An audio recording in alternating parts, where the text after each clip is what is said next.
guess, I hope, anyway.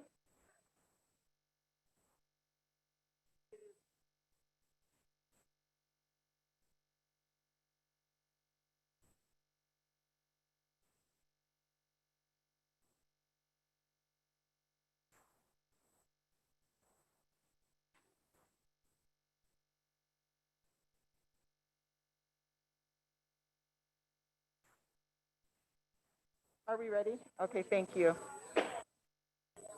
All right, it looks like we're ready for recording. Are all the other staff, everyone ready with what they need? Okay, then we'll go ahead and open our meeting tonight. Thank you for being here. Those of you that are in the room and online.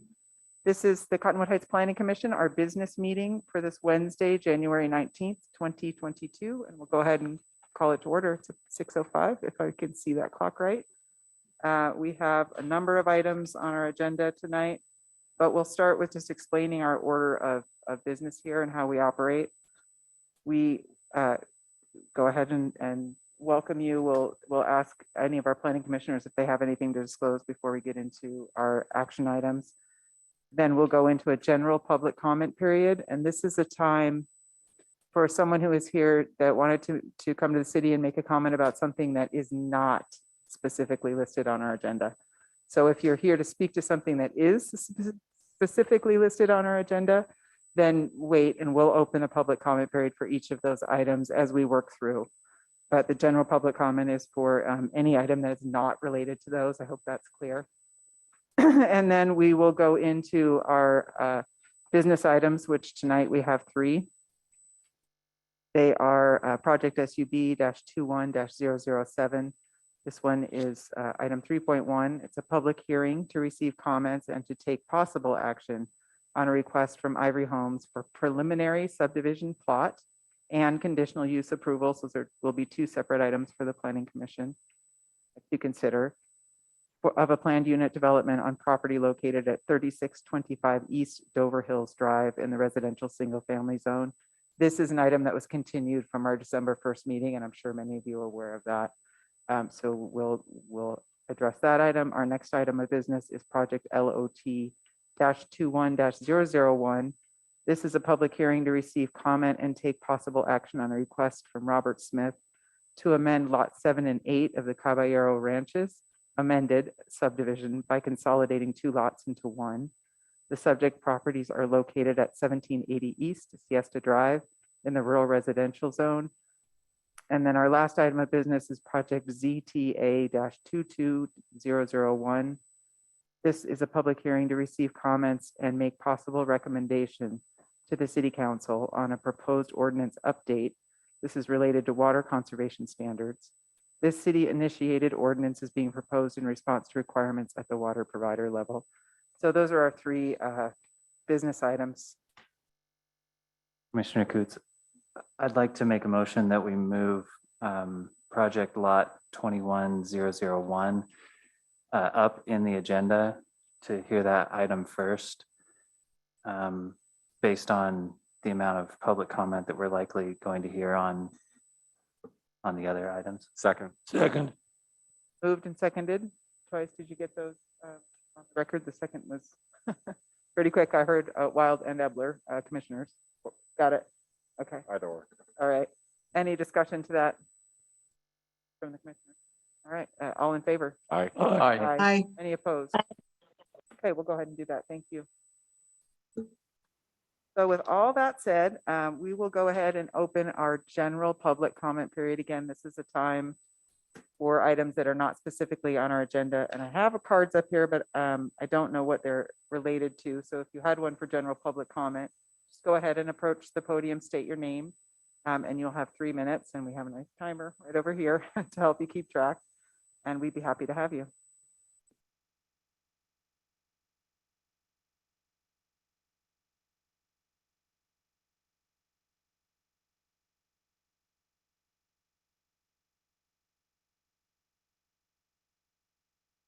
Pretty quiet out there. This also is open for anyone who's online as well. You can just raise your hand. That works as well.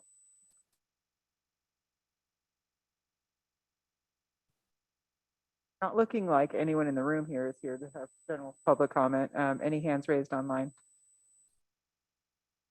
Okay, thank you. We'll go ahead and close the general public comment period. And then, of course, after I went through our orders, I realized that I didn't stop and ask if any commissioners have anything to disclose, ex parte communications or anything to disclose on items on our agenda this evening. Hearing none. Okay, we'll go ahead and move on. And now our first item of business is what on our agenda is numbered 3.2, project LOT -21-001. This is the Caballo Ranches amended subdivision lot consolidation. Okay, thank you. I'll give a brief presentation. I'll go a little bit more thoroughly than we did in our last meeting, but it's a fairly straightforward application. Make sure that that is up for everyone to see on the screen. So as you've introduced, this request is a lot consolidation at 1780 East Siesta Drive. Map on the screen highlights the two lots in question. They are lots 7 and 8 of the Caballo Ranches amended subdivision. The request is to combine the two lots into one larger lot. Here's a street view of the property. If you've driven along Siesta Drive, you've probably noticed it, driven past. The combined acreage of the two lots is 1.91 acres. This is in the RR 143 zone. That's our rural residential single family zone with a minimum lot size of 43,560 square feet or 1 acre. Surrounded on either side by other rural residential zones and close to that PF zone, which is Crestwood Park. Here's a clip from the proposed lot consolidation that was submitted to the city. The intent is to combine the lots to build one single family home. The home will be required to receive a building permit. All appropriate inspections need to meet all relevant codes.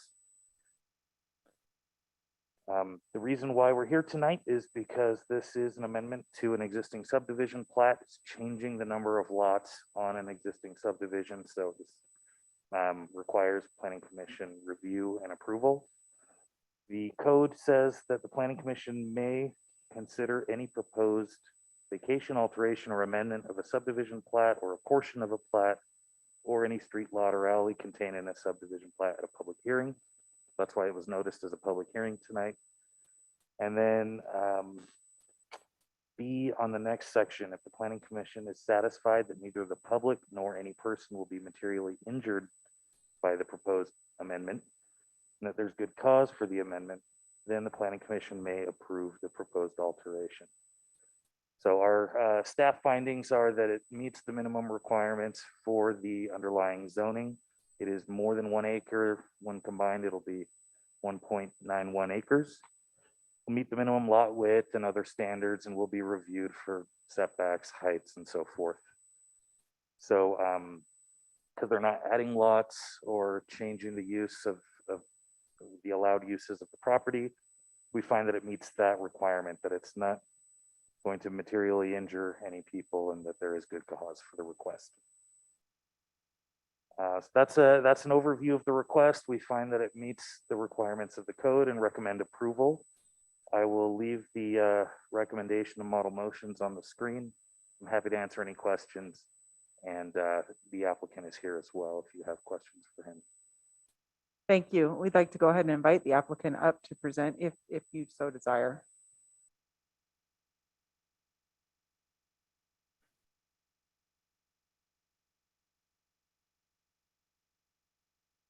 Good evening. My name is Robert Smith. Happy to be here. Thank you.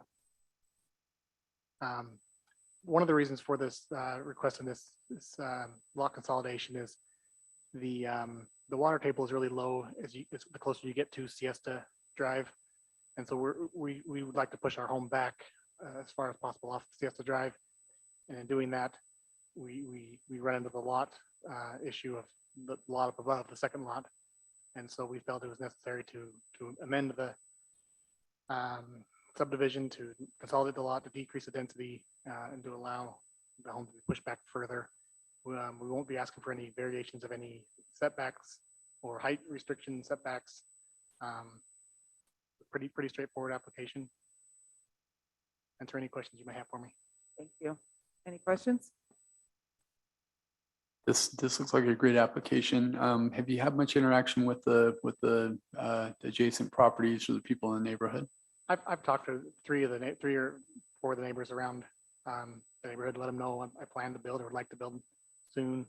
Let them know I'm working on plans. I don't have anything finalized yet, but know the neighborhood well. And I live 2 blocks from there right now, so I know all of those neighbors and want to keep them happy for years to come.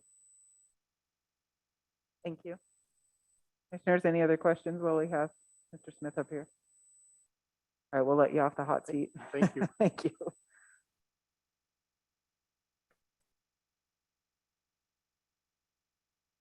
All right, we'll go ahead and open the public comment. If anyone's here to public comment for this item on our agenda. If I have you in here, I'm sorry, I'll look and see if, but it doesn't really mark what you're here to talk about. So come on up and approach the podium, or if you're online, go ahead and raise your hand.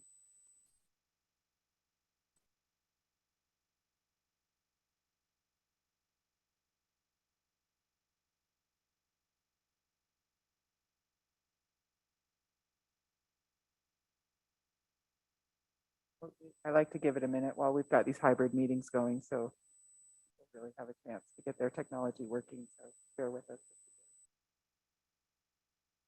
Not seeing any hands raised yet. Thank on you. Zoom. While we wait for that, why don't we go ahead and leave that open, and commissioners, any discussion to the application or questions of that you'd like to have addressed? Hearing none. Okay, let's go ahead and close the public comment period on this one. And I would entertain a motion. I move that we approve lot 21-001 based on findings for approval outlined in the staff report. Second. Moved and seconded. Any discussion? Seeing none, let's go ahead and take a vote. Commissioner Wild? Commissioner Mills? Yes. Commissioner Allen? Yes. Commissioner Edler? Aye. Commissioner Anderson? Yes. And Commissioner Chapel? Yes. Commissioner Coots votes yes. That is approved. Go ahead and move on back now to our item 3.1, which is project SUB-21-007. And as this one has already come before the Planning Commission, we had asked for some I'll just share a little bit that we had asked for some clarification in the last presentation by Ivory Homes, and they have included some of that in our packet. So we also have had quite a bit of staff input on this. So as in our work meeting, I had asked Mr. Johnson or whoever you're presenting from the staff on this one to keep that brief. We have it in our packet. We have it in the public record. And so that's been accessible to everyone. And we know you're available if we have questions further on that. So hopefully that helps us get right to the application and the changes. Thank you. Thank you.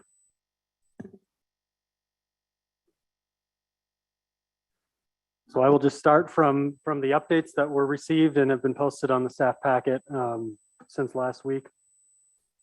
This background is the kind of the talking points or the questions or concerns that were raised at the December 1st meeting and have been continued till this evening. And I'll go through each of these in my presentation here. I do want to note that the applicant with Ivory Homes has changed, but he is here tonight. It's not Mr. Prince anymore. It's another representative. This is a rendering, an updated site plan showing the modifications made, and I'll skip to this slide, which focuses on the updated areas. As a whole, the concept and layout of the proposed subdivision is not drastically different, but key clarifications have been provided that we think answers most of the questions that were raised. So I'll start from the bottom and work up, just like I did in the work session. Maybe the most notable change is the relocation of the trail parcel B, which will be under this proposal would be owned in an obligation of the city. That parcel has been relocated to the south boundary of the proposed subdivision to act as additional buffer between the new homes proposed and the existing homes to the south. Ivory has also clarified in a meeting with staff that the trail itself is 10 feet wide and likely has some runoff area on either side of it. So just to give an example of dimension, the trail itself is 10 feet wide. Other modifications that have been added, some visitor or guest or public parking has been added, 9 stalls in total. They are highlighted in the lower kind of red squares in the park parcel here. Under this proposal, Ivory Homes would construct those parking stalls with their development. However, the city would request and stipulate that when the city goes through its design process and construction of the park itself and the improvements there, that we would reserve the right to modify or relocate or remove those in favor of the city's eventual park design. As an interim measure, though, to provide visitor parking or temporary public parking for the park pre-construction, we're not opposed to that from a staff level. 2 snow storage areas have been indicated in the public or in the private portion of the subdivision at the kind of the dead end hammerheads that are shown in purple there. These would be utilized during snow events to push snow into, and then the snow would be removed and contracted by a private company hired by the HOA. So the city would not remove snow from this private development, nor would the city allow snow to be pushed onto the public street. It would have to be collected from the plowed or collected from the snow storage areas there. One recommended condition we have is that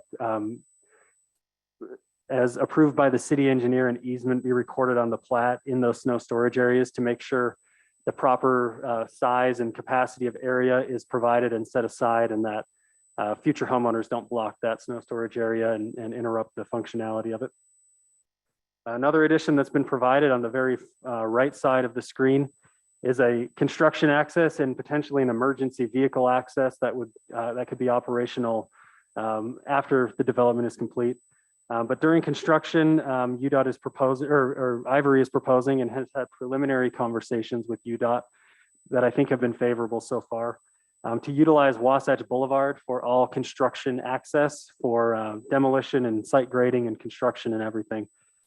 So all construction vehicles would be required, as recommended in a condition of approval, to access the site from Wasatch Boulevard.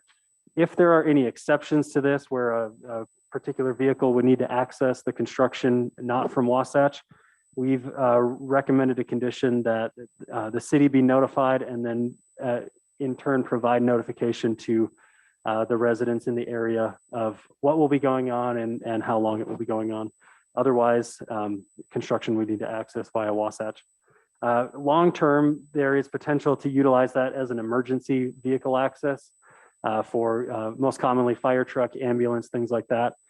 This kind of loop, I don't have a zoomed out context, but this loop is a little bit self-contained, empties out into Dover Hill down the road a bit. But there really only is one way in and out of this clustered area onto Dover Hill and the greater road system. So a secondary emergency access we feel would benefit in the case of a rare emergency, could benefit not just this development, but the neighborhood to the south as well. The private road along those lines has also been widened from 25 feet to 26 feet. That is the cross section of the road, as well as a modified kind of flattened curb and gutter system, which the city wouldn't allow on a private street, but does allow on a public street, but does allow on private roads. That 26 feet was also a requirement by Unified Fire Authority per the fire code. So that is all summarized here. I'll show the next graphics because I think it's easier to talk about the updates when we're looking at a picture rather than a bunch of words. Some clarification was asked for on the site grading, and 2 visualizations have been provided, 2 cross sections, one looking south to north across the property, and then one looking west to east across the property. I'll start on section B, which is looking south to north. And you can see that's the bottom drawing on the screen right now. Dover Hill Drive is on the far left side and is the high point, and the property slopes down and steps down in a few different places. As the property slopes from west to east, there's a 20 to 30 foot vertical drop across the span of the entire site. And that span is caught by retaining walls between the homes on Dover Hill and the private lane, another drop from the private lane down to the public park, and then another small drop from the middle portion of the park to the far eastern portion. And the final grading of the park obviously is within the city's control, as that will be city owned.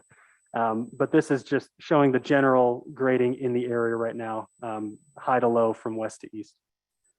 And then a cross section looking west to east across the back ridge of the park. Today, there's a concrete bleacher system and then a hillside that slopes down from the adjacent homes to the north. Slopes down quite a bit in some areas. Ivory is proposing to catch most of that grade using retaining walls. They catch about as much grade as drops today, but in the steepest portions, they just catch that grade in a shorter span using those retaining walls. But the visualization shown here, where that steep portion of the hillside exists, shows that about 1 story of the home is below the finished elevation of the homes to the north. So even a 2-story home would, according to this, not likely extend vertically much above the roof line of even a 1-story home adjacent. And then that does slope down again from the private road into the park at about a 3-to-1 slope. So there is another drop from the private road down into the park. It's not as even drastic as the cross section shown in section B, but there is a drop down again. Updates have been provided at the commission's request. The applicant is requesting modified side setbacks of 5 feet for the homes within the planned unit development, and that's allowed by the PUD ordinance. They're also requesting modified lot frontage, so narrower lots throughout the development as well.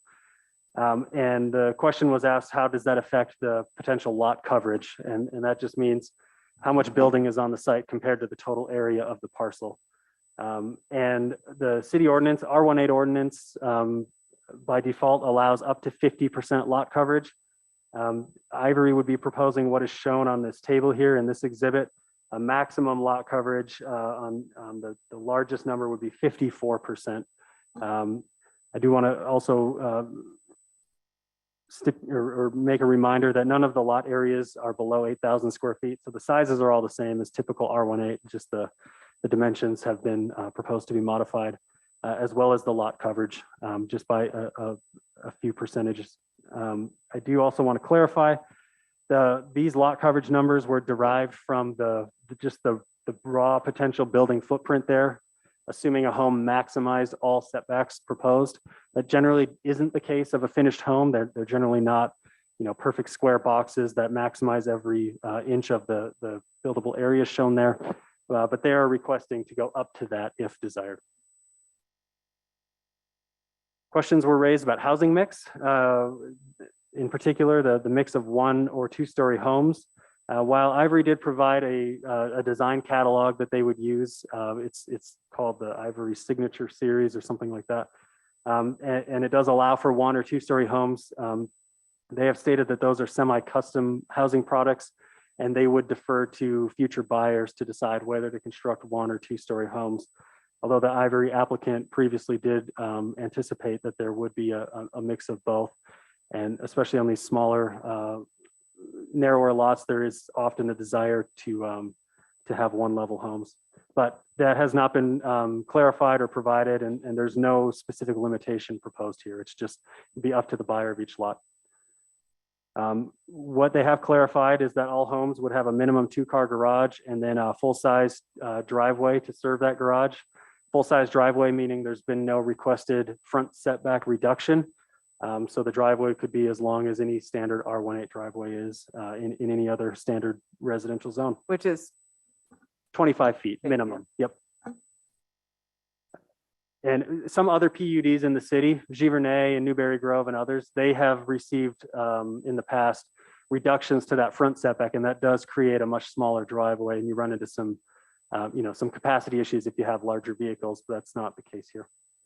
There have been no requests for the modification of building height or how buildings are measured. So we would defer to the underlying ordinance for how to measure height. including dealing with grading and fill and cuts and things like that. We would just measure as we would for any other residential home built in the city.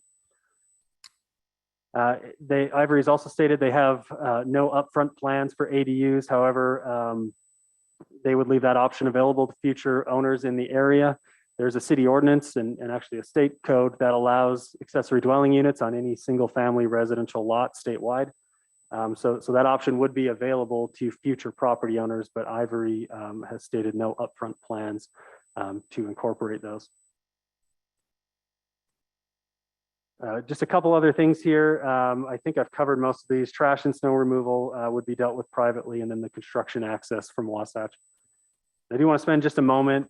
This was raised by the commission at the last meeting, talking about this code section, which is the planned unit development design guidelines. There are some ordinance requirements regarding design guidelines and design standards in PUDs that projects need to meet. They are shown here. They include the intent or the purpose to preserve critical environmental resources, provide community amenities, incorporate creative design in the layout of the project, provide greater efficiency in the infrastructure. I won't read through all these, but I do want to provide this staff analysis and just show this to the commission. We did look at this from the staff level and respond. And this is, staff's opinion and staff's finding here. But in terms of preserving environmental resources, this proposal, like we've talked about before, we feel enhances the functionality and public access to the future public park beyond what was offered to the city by the seller of the property. We have also included a recommended condition to survey and preserve healthy mature trees wherever possible and laid out a process for how that would happen. And then the sensitive lands ordinance will ensure protection, study, and mitigation of any sensitive areas that would include steep slopes, fault lines, any other geotechnical or geologic hazard discovered on the site would need to be thoroughly vetted before any final approval is granted. Provision of high quality community amenities. Again, we feel the park in this iteration is a higher quality amenity than the previous iteration in that it provides that public trail access from Dover Hill. It preserves a substantial pavilion today, which would save the city a lot in park improvement costs if the city wanted to build one, and then provides greater park frontage and access from the private or from the public road. Creative design of buildings and circulation. Again, staff finds that the layout of the site maximizes the park design and functionality. Additionally, though, the layout with homes fronting the park on both sides it greatly increases safety in that public space where you have eyes on the park at all times, as opposed to the back of homes fronting on or backing onto that park. So the design does create a safety component as well. And also generally utilizes the general existing topography of the site in its design and catching the general natural slope from one side of the property to the other. Obviously, there will be grading work done, but it's not excessive. And then providing efficiency in the layout and provision of infrastructure. The proposed lots utilize existing public roads and then a private road. And that private road has no substantial impact to city operations from an efficiency standpoint, as the city won't maintain that or take care of snow removal. And on the public roads, we already do. I know the other option that was thrown out that's never been submitted was a cul-de-sac option, a private road. From a maintenance perspective, the city does not, they're not a big fan of cul-de-sacs in terms of snow removal and maintenance. A lot of our, the snow removal challenges come from those cul-de-sac areas and the time it takes to clear those. So from that perspective, I just wanted to share that the private road system is preferable from a public works and engineering standpoint to even a public cul-de-sac. This is also in the design guidelines. I'll go through these as quickly as I can. I apologize.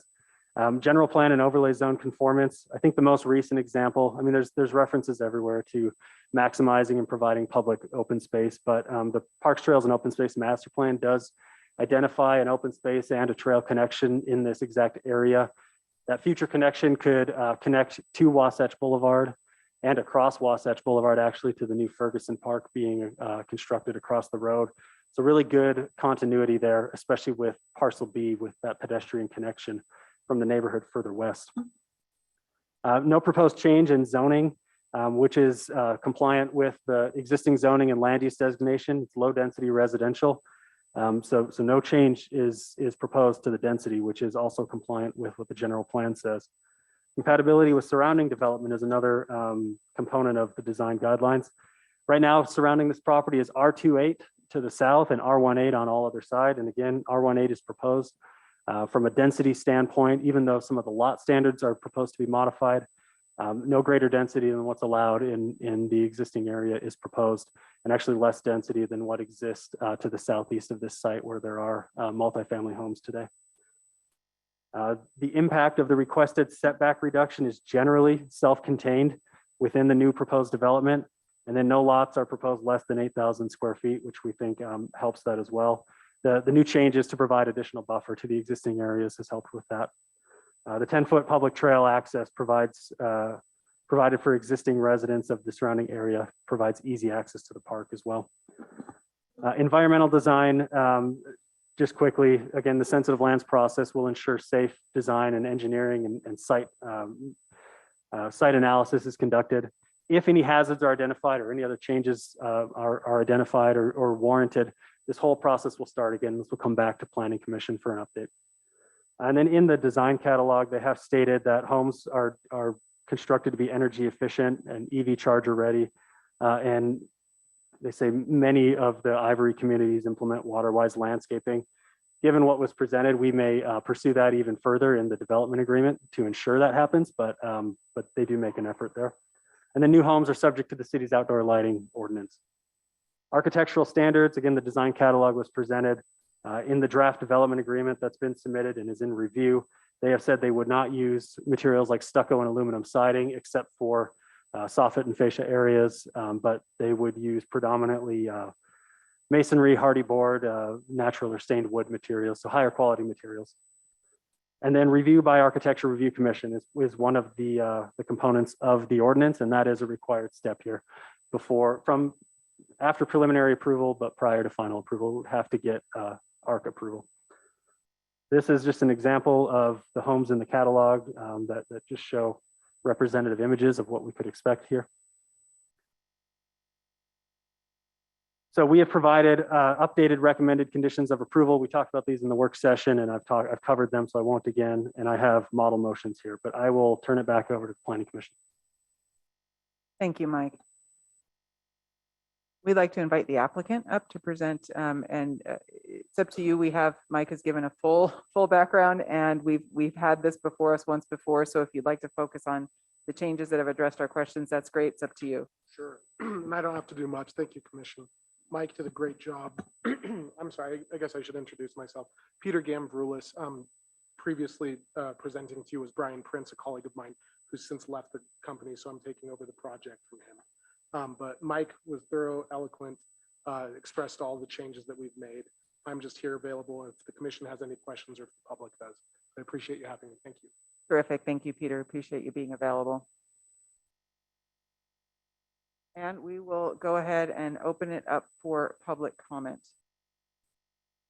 I have a stack of public comment cards here. I'm going to assume most of these are for this application. If I call your name and it's not, then we'll save it for what you're here to speak to. Mark Russell, come on up. I'll remind you all 3 minutes, and please be respectful. Everyone has a chance to share what they came to say and to feel comfortable doing that, whether you agree with them or not. So please, no applause, no yelling out, no adding on. This is our individual time as residents. Go ahead, Mark. Thank you, commissioners, for allowing us to continue to comment on this PUD. I have submitted these to you in your work packages. I'm assuming you've already received these. So I just want to cover 4 or 5 of the things that I'm still concerned about that I don't feel like Ivory Homes has really addressed yet.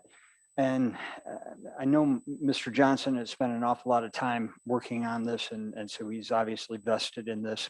But on part of the staff analysis that I have to disagree with that, and that's the kind of meshing with the surrounding development.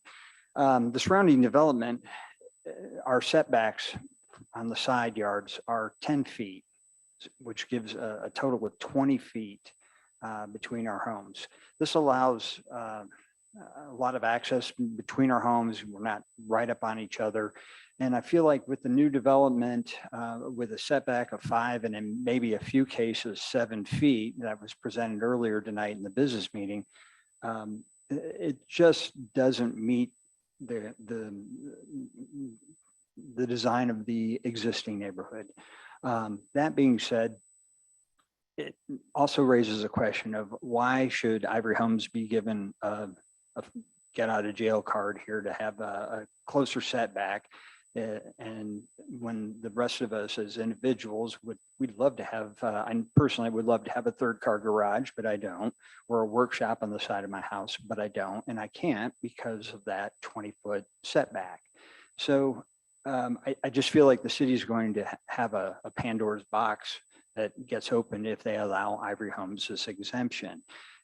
Fewer homes would allow us to have fewer, would have a larger setback. So I'll move on to the next thing. The density of the PUD exceeds what is allowed again by the city's ordinances. If you look at the amount of property and divide that into these 17 lots, I think the math was done by looking at the whole total 6.19 acres instead of that which Ivory Homes has actually purchased. I think I'll stop there and let Steve McIntosh address this because he's got a much better command of it than I do. The third thing is the size of the retention pond in the actual parkland. If it's left as a regular retention pond, the way that I understand retention ponds work, there are going to be periods of time and a lot of snow melt or rain that's going to be full of water and unusable. For our children's sake, it seems like it's not really a park if we can't use it. And I'm out of time. Thank you, Mark. Appreciate it. Audrey Pines. Nice to see you all again.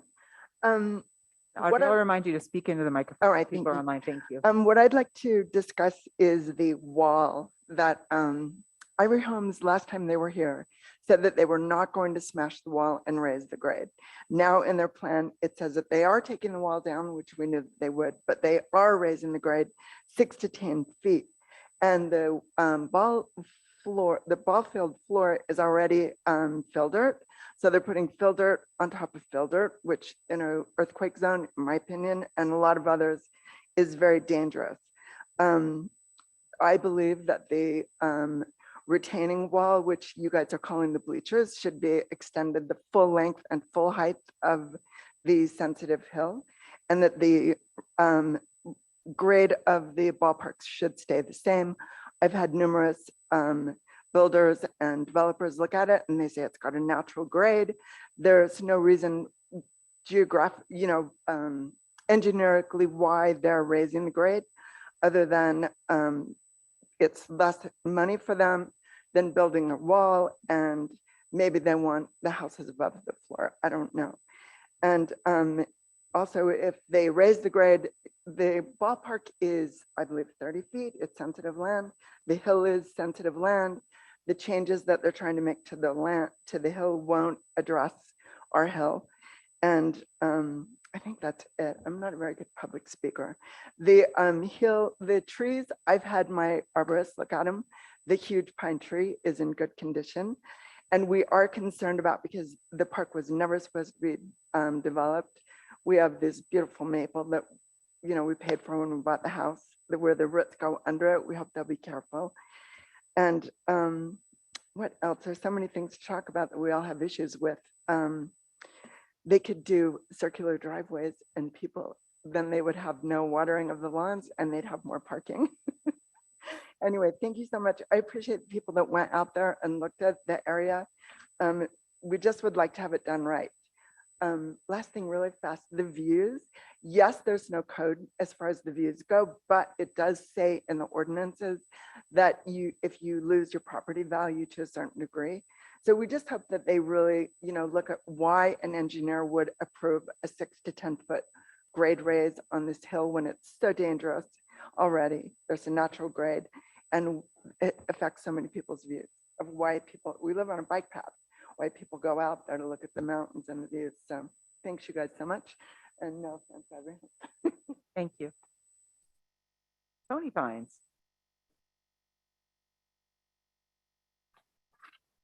Hello. Thank you. I will acknowledge that Ivory Homes in the new proposal has increased. I should say I live in Brighton Point Hill, so I'm one of the homes that overlooks the park. And we do acknowledge that Ivory Homes has increased the setback from 20 to 26 feet, which is appreciated. Now that the proposed grading has been provided, I do basically see that what the Ivory Homes representative stated in the December 1st meeting is exactly what they're doing, which is some rocks at the top and raising it 6 to 10 foot. I've looked at the grading going down. I know it was just stated here by a member of the council that there's a 20 to 30 foot drop that's just being done steeper, but the two retaining walls are only 6 foot and 3 foot, that's 9 feet. So that's a lot less. And then they're doing landfill 6 to 10 feet up to raise the entire hill up. And I would say that we do consider the neighborhood, the stadium's been there 45 years. It's a 16-foot huge concrete structure, and that actually reinforces the big portion of the hillside. So we do consider that part of the existing grade. Comments on sleds, just 2 points. I do note that SLED says slopes in excess of 30% may not be developed. As I live above it and I walk down the hill and people sled on the hill, it is more than 30%. I do note that there's proposed changes from the Council or Planning Commission, a bunch of exemptions that are in the package to mitigate, add exemptions to make that easier to develop, but we're hoping that's not going to be the case. I will also mention, and I noticed in sleds when I looked, no habitable structures shall be located over a fault, period. And there's a setback at an absolute minimum of 20 foot from that. I only say that because I ran the geographics have a survey mapping, and I was surprised to discover there's not only one fault through the property, there's actually 2 faults through the property, which if you have a 40 foot, I guess you could move the walking path there, but it'd be a very wide walking path, but we'll have to see how that comes out. But I just wanted to highlight that and whether they're going to have to adjust how they lay it out. On the number of stories, I know Ivory has said 1 or 2 story homes. Originally they said spec and they know exactly what it is. Now they say it's not spec, people can build whatever they want. I'll say that all the examples I've seen in the cross sections and all that, or every example is a 2-story house. So, with my last 9 seconds, I will say living on the hill, even the houses at the bottom of the hill are going to be 20 foot above, raising up to our roof and 20 foot of our yard. Thank you. Thank you.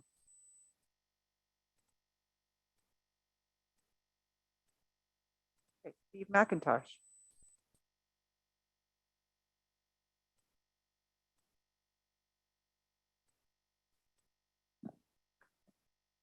Hello again. Welcome back. Okay, Chairman Kurtz, members of the Planning Commission, thanks for letting us thanks for letting us speak again regarding this project.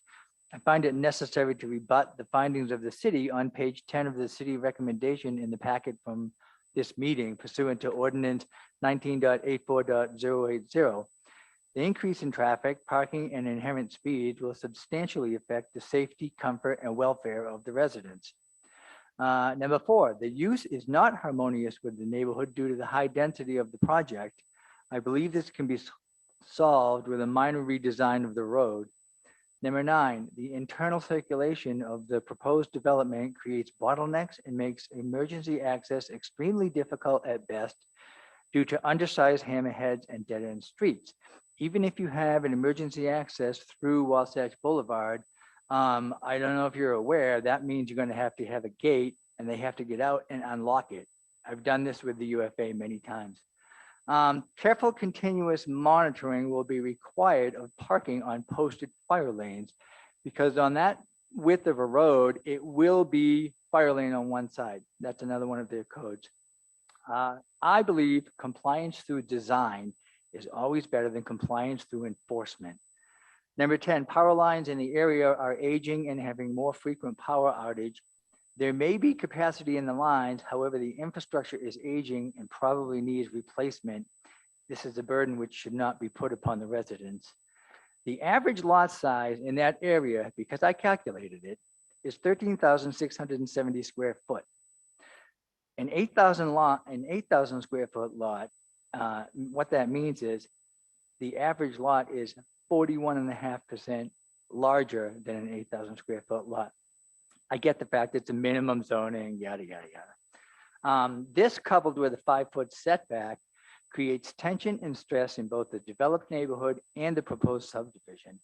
Unfortunately, it does not create harmony as required by your ordinances, but it can. We as residents and concerned citizens believe this proposal can go through with some minor modifications and only ask the Planning Commission direct the city and Ivory Homes, meet with the residents to exhaust all other plat layouts before approving the one before you tonight, because I'm convinced there's other ways to do this. There is simply no reason not to make this request. As we have discussed before, if we take the time to get it right in the beginning, the process will go much more smoothly in the end.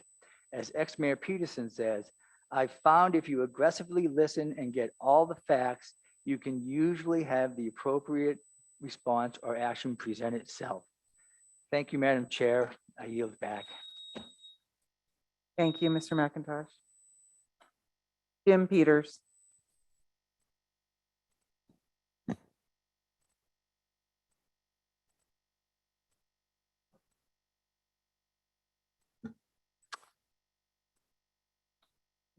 How we doing?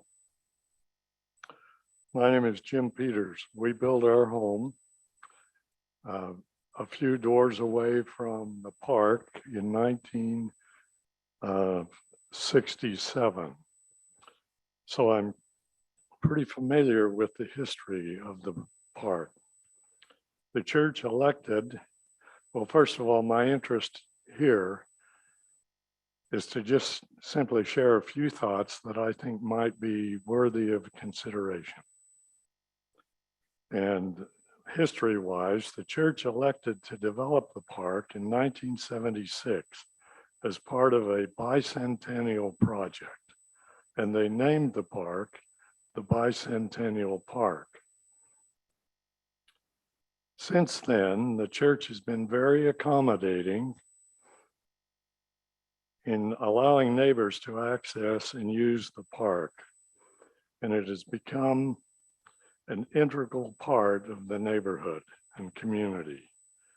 There's intense interest in preserving the open space.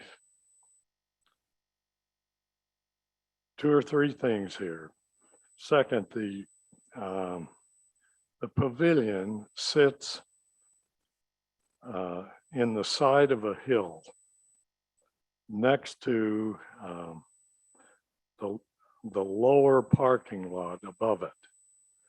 So the schematic showing the elevation doesn't show it as it is now, because it's a steep drop off to the pavilion.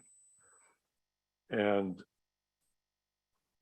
a good portion of that parking lot is in the identified area for the park. And so it would make sense in the city's redesign of the park to consider the possible use of keeping that parking space, because it's there. Another consideration is that there is a fully functioning sprinkling system throughout that entire park area, which would be, again, a consideration. There's a lot of discussion about the retention area for water flow. The entire park is a retention area. It's graded such. All 3 sides of the park are raised, and the water it's graded so the water drains currently to Avondale. Over the last 30 years, we've not seen a real issue of that. There are a couple other things, but that's fine. Thanks. Thank you, Mr. Peters. Much appreciated. Scott Peters.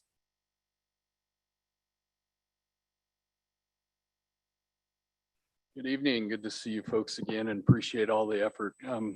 First, I want to commend the city and staff, everyone's efforts to preserve this park and this open space and to come up with a plan for the community that works and that is responsive to our needs. I think there's a lot of really good components to it, and I think the staff have identified many of those.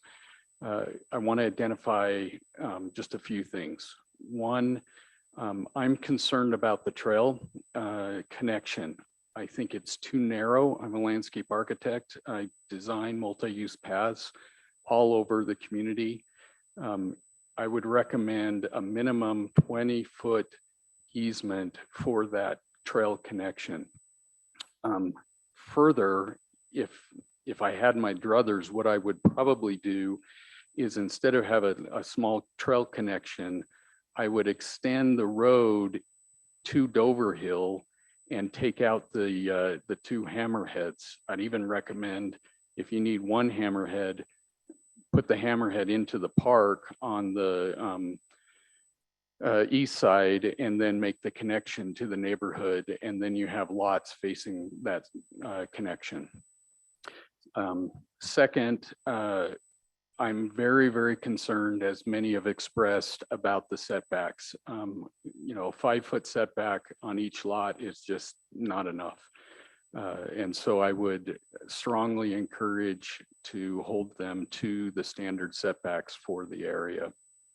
And then regarding the retention basin, if it is determined that Ivory is allowed to put retention into the park, I would require them to do a filtration, a perk test, and put on them a requirement to ensure that it drains, I would recommend within 12 to 24 hours, so that we don't have standing water in that area. Again, really appreciate the efforts. I'm looking forward to, I'm the chair of the Architecture Review Commission, and I'm looking forward to it coming through the commission so that we can look more closely at the design that they're proposing. But I really feel strongly about the lot setbacks. Thank you very much. Thank you, Scott. Ellen Burrell.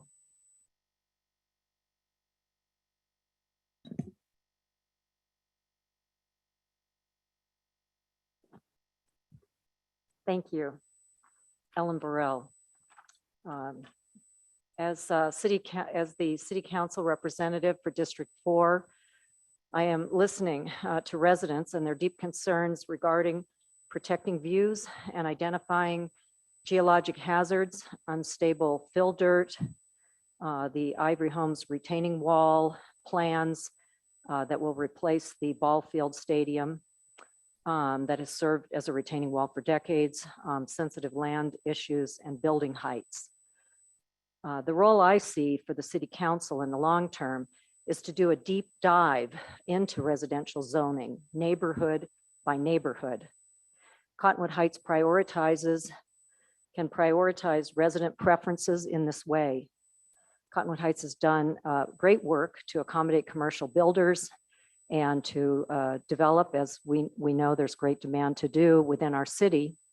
And so going forward, again, neighborhood by neighborhood, the city has an opportunity to listen carefully to resident needs and preferences and to zone each area to protect views, neighborhood character, etc. I urge Ivory Homes representatives to sit down with the local residents to collaborate and compromise to reach the highest level of agreement. The construction access for trucks onto fast-moving, already dangerous Wasatch Boulevard, SR 210, poses a threat for cyclists and motorists. It makes an already unacceptable situation for pedestrians and cyclists along Wasatch Boulevard even worse. The lowering of the Wasatch Boulevard SR 210 speed to 35 miles an hour and the introduction of severe traffic calming measures and done immediately within the Golden Hills corridor, which is the area from Fort Union Boulevard south to the High T intersection or Little Cottonwood Canyon Road north. Within our Cottonwood Heights master plan, this Golden Hills corridor must be changed and made more safe. This is urgent, especially with the plans that look like they'll go through for construction access. Thanks for all your hard work. Appreciate you. Thank you, Ellen. Roger Tabari, I hope I got that right.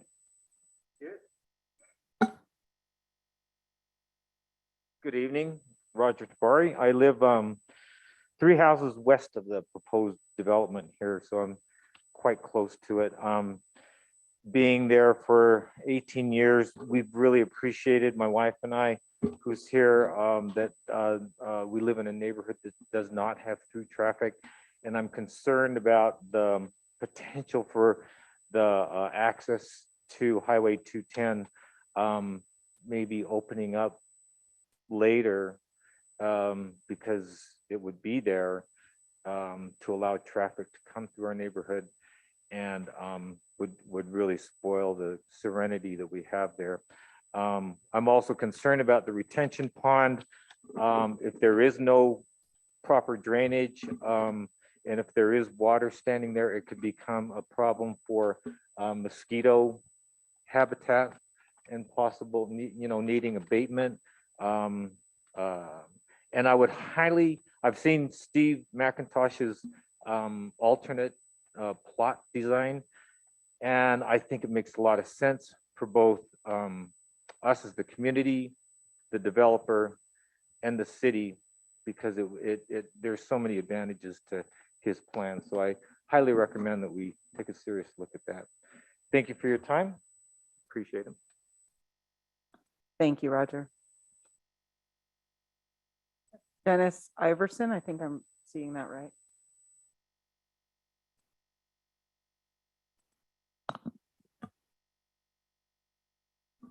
Yes, thank you.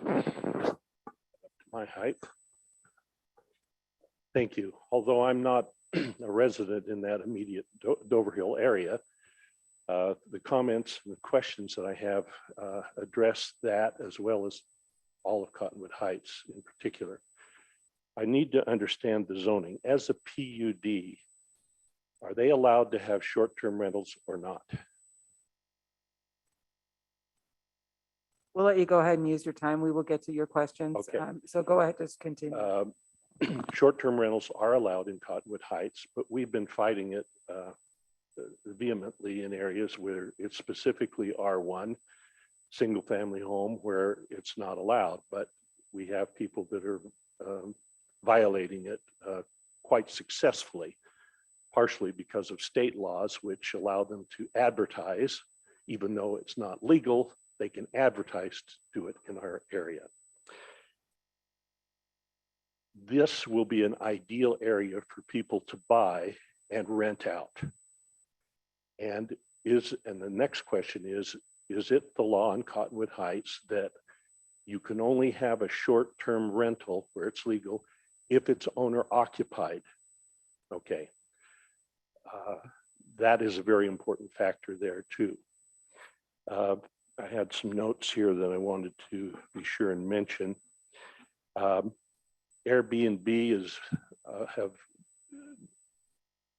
been infiltrating in many areas, but the other question is, if there are rentals of any kind, are licenses required, even if they're long-term? If a home has a rental that they're renting the basement or whatever else, is Cottonwood Heights requiring and enforcing licenses for that to happen? No comment there. Hopefully you can answer that. We'll get to your questions at the end. We want to give you your 3 minutes. Yeah, that's important because that's another way they're getting around it. And then I would like the people that are in the Dover Hill neighborhood to know that if that is the law, to make sure that those licenses are properly taken care of. Otherwise, they create a cancer and a metastatic spread of these rentals that really ruin the neighborhood, especially with a park and especially with the homes as close as they are. You never know what kind of people do come in and rent in those areas. Long-term rentals, not a problem. But short-term and where they're trying to bend the rules, that's another whole problem. So I just wanted to bring that up and make sure what the laws really are in Cottonwood Heights concerning that. Thank you. Thank you, Mr. Iverson.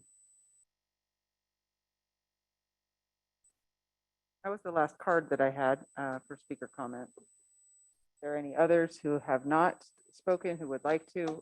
You're welcome to approach the podium, state your name, or if we have anyone who is online, go ahead and raise your hand and we can acknowledge you.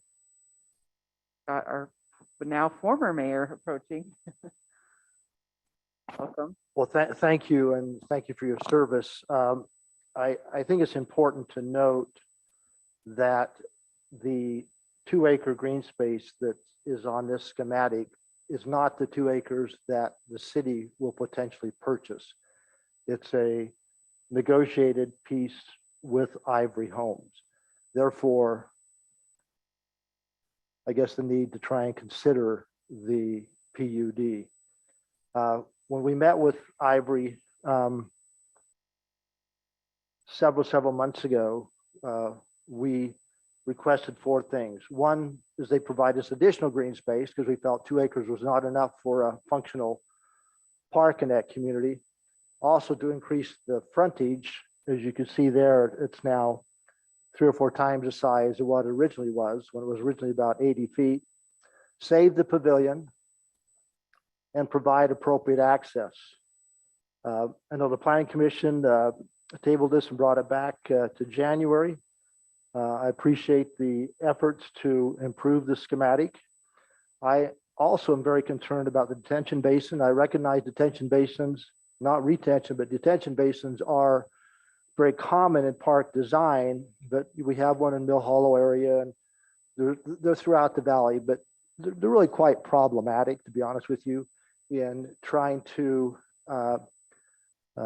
detain water for any periods of time because of swampiness, the type of swampiness around different drains and things. So I would highly recommend we try and stay away from including this because such a small parcel of 2 acres with the pavilion slopes to have it a detention basin. It really negatively impacts the use of this as a park.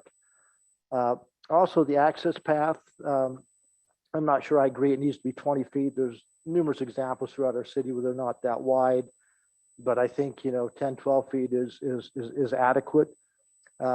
If it's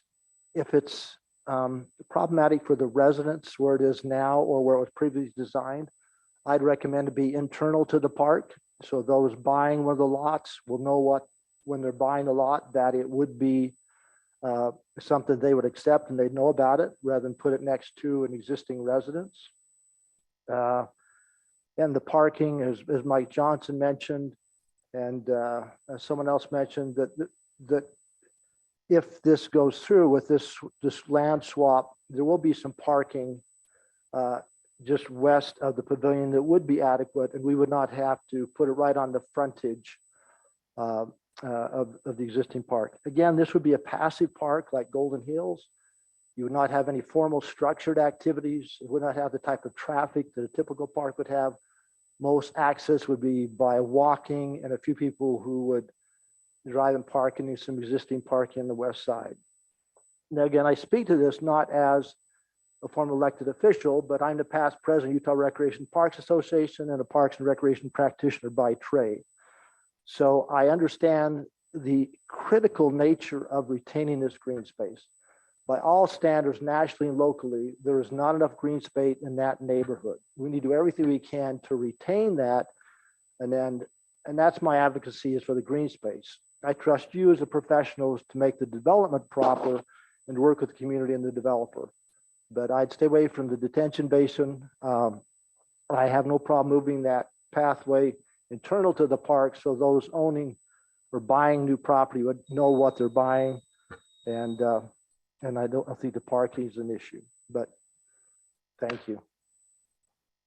Before you step away, I have a question for you. You brought up something about the size and shape and design of the park parcel as being a part of the development agreement that's being worked on between the city. Correct. Can you explain that a little bit more? And like what we're looking at now is obviously Ivory's.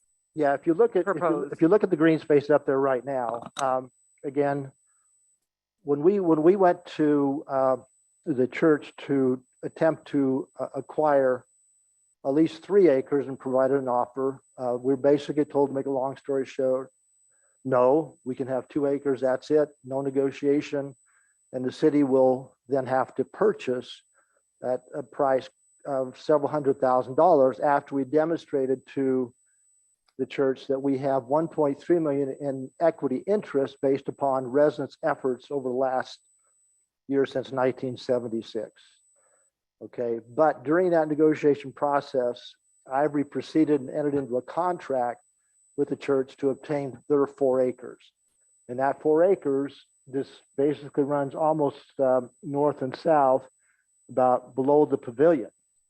So if we don't work out an agreement to develop this parcel, we would have the 2 acres on the east side, frontage of about 80 feet, no pavilion, no access, and Ivory, frankly, probably would have the right to develop it any way they want. We would have no say because of their personal property rights.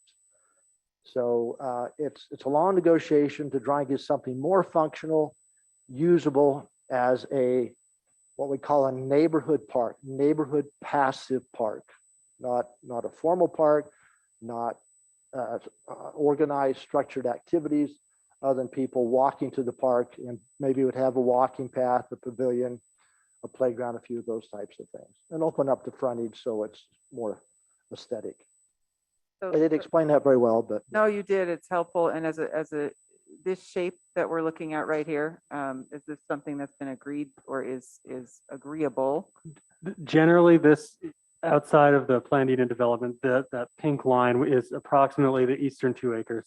Yeah, I get Yeah. that. What I'm asking is the proposal that we're seeing from Ivory tonight. Oh, in terms of the That park shape layout? of the Yeah, park. yes.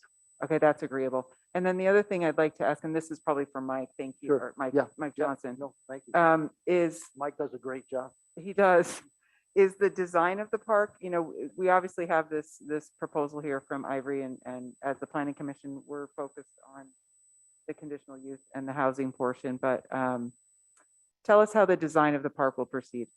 The design of the park would proceed, the city would engage in an independent design process. So the city will have full say over the parking and the design and the layout and the amenities of the park. So whatever's shown here in terms of grading is not, the city would have the full ability to modify that because we would own that park. Thank you. That's helpful. Thank you very much. And we've had someone approach the podium. Go ahead and state your name and I'm Victor Merrill, and I've been developing subdivisions in a few different states. And we always kind of follow the same pattern, and that is to allow the engineers to do their work. And then as a final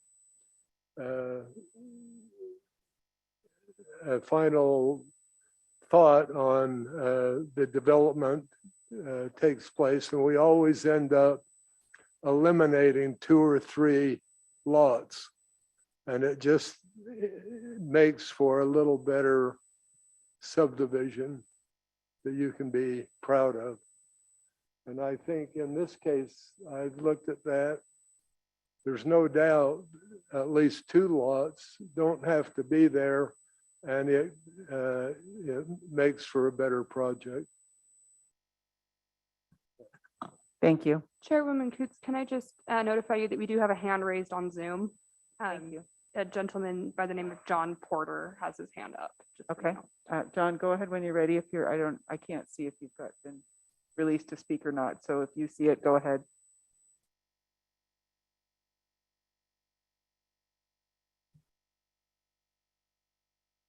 Can't hear you, John, if you're trying to talk, and we don't have you up on screen. I don't know if there's a way to show him. But. It looks like he has unmuted, but I'm, not hearing anything yet, John, if you're there. Oh, was this John who came running in? No, different guy. Okay. It is.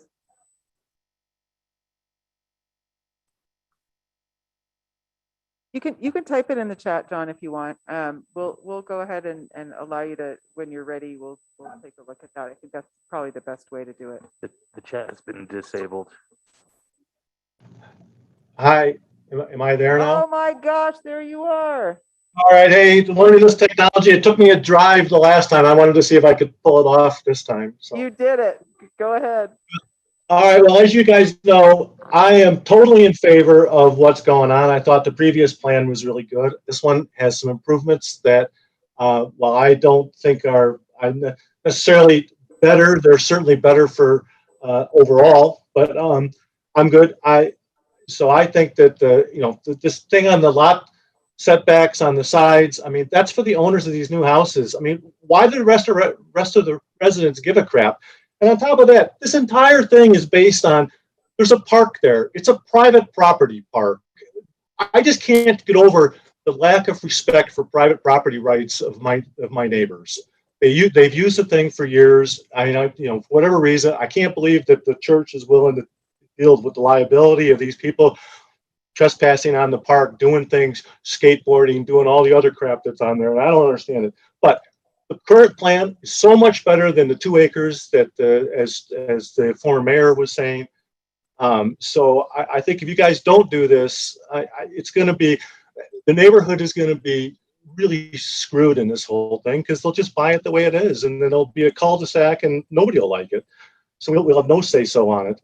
I'd mentioned the trees. There's a bunch of big trees that need to be cut down. We've unfortunately had to cut down a bunch of trees because they're dirty and they're dangerous.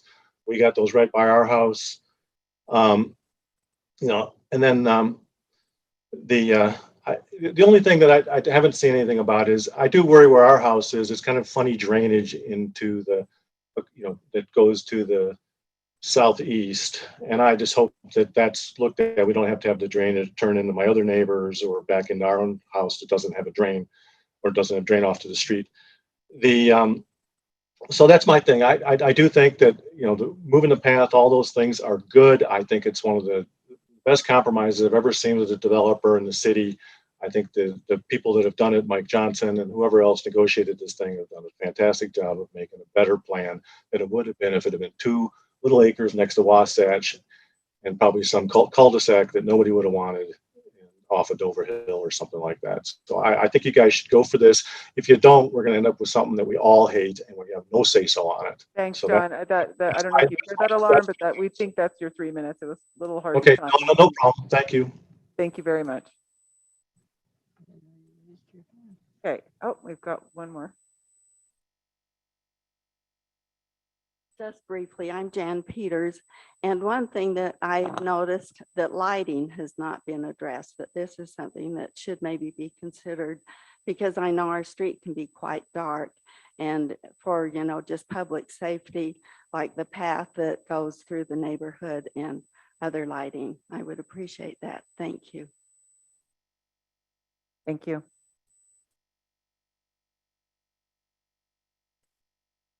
Okay. Go ahead and close the public comment period on this item and move to Planning Commission. Probably has a lot of questions and or things that need to be discussed. So we'll go ahead and turn that time back over, commissioners, to us, and acknowledge that we have Lucy Anderson, Commissioner Anderson, and Commissioner Jessica Chappell, both joining us via Zoom, and maybe as they speak, we can get their faces up. That would be, if it's easy enough to do, that would be really helpful for us to see that. With that, we'll open it up. Well, while you think, Mr. Iverson, I said we would address your questions. And so let me do that while people gather their thoughts. One, you asked about short-term rentals. That is not zoned or approved in this area right now, to my knowledge. I'm going to look at staff, and if they're nodding no to me, I'll turn it over to them. But if they're nodding yes, I'll keep going. That's correct. The other was about you asked about owner occupied for rentals. That would be true of the ADUs that would be within the structure. The way these lots are set up, there's no way to do an ADU outside of the structure. So There's not a requirement for short-term rentals to be owner occupied in Cottonwood Heights. right, but I'm now talking about ADUs, right? Correct. Yeah. Just to address his comment. Oh, thank you. So yeah, thank you for the clarification. So that would be a longer than 30-day, correct? Rental, 30 days or longer. Yep, I'm getting a yes from Andy. Okay. And do you need to have a license to rent out your property in Cottonwood Heights? Yes, you do. So hopefully that answers those questions for you. Chairwoman Coots, can I add a couple points to that also? Okay, I had actually just done a substantial amount of research over the last like 72 hours on this same issue, because our state senator and representative had an open house and were peppered with questions on this. And so after that, I actually went back to some of the state law and looked at it. To the point on where it's allowed, that's in our code, that's a 19.89.050. It's prohibited in the R1 zone, so it's just not even a question. And there was another point that when we were actually having the discussion on the fines and whatever else, there's actually a nuance that staff may not be aware of. Where actually there's the statutory limit isn't $1,000. It's a $1,000 fine for individuals. If the short-term rental is owned by an LLC, that actually reverts to 76-3-302, which is corporation owned. And for Class B misdemeanors, it's $5,000 fine. So I just wanted to make you guys aware of that.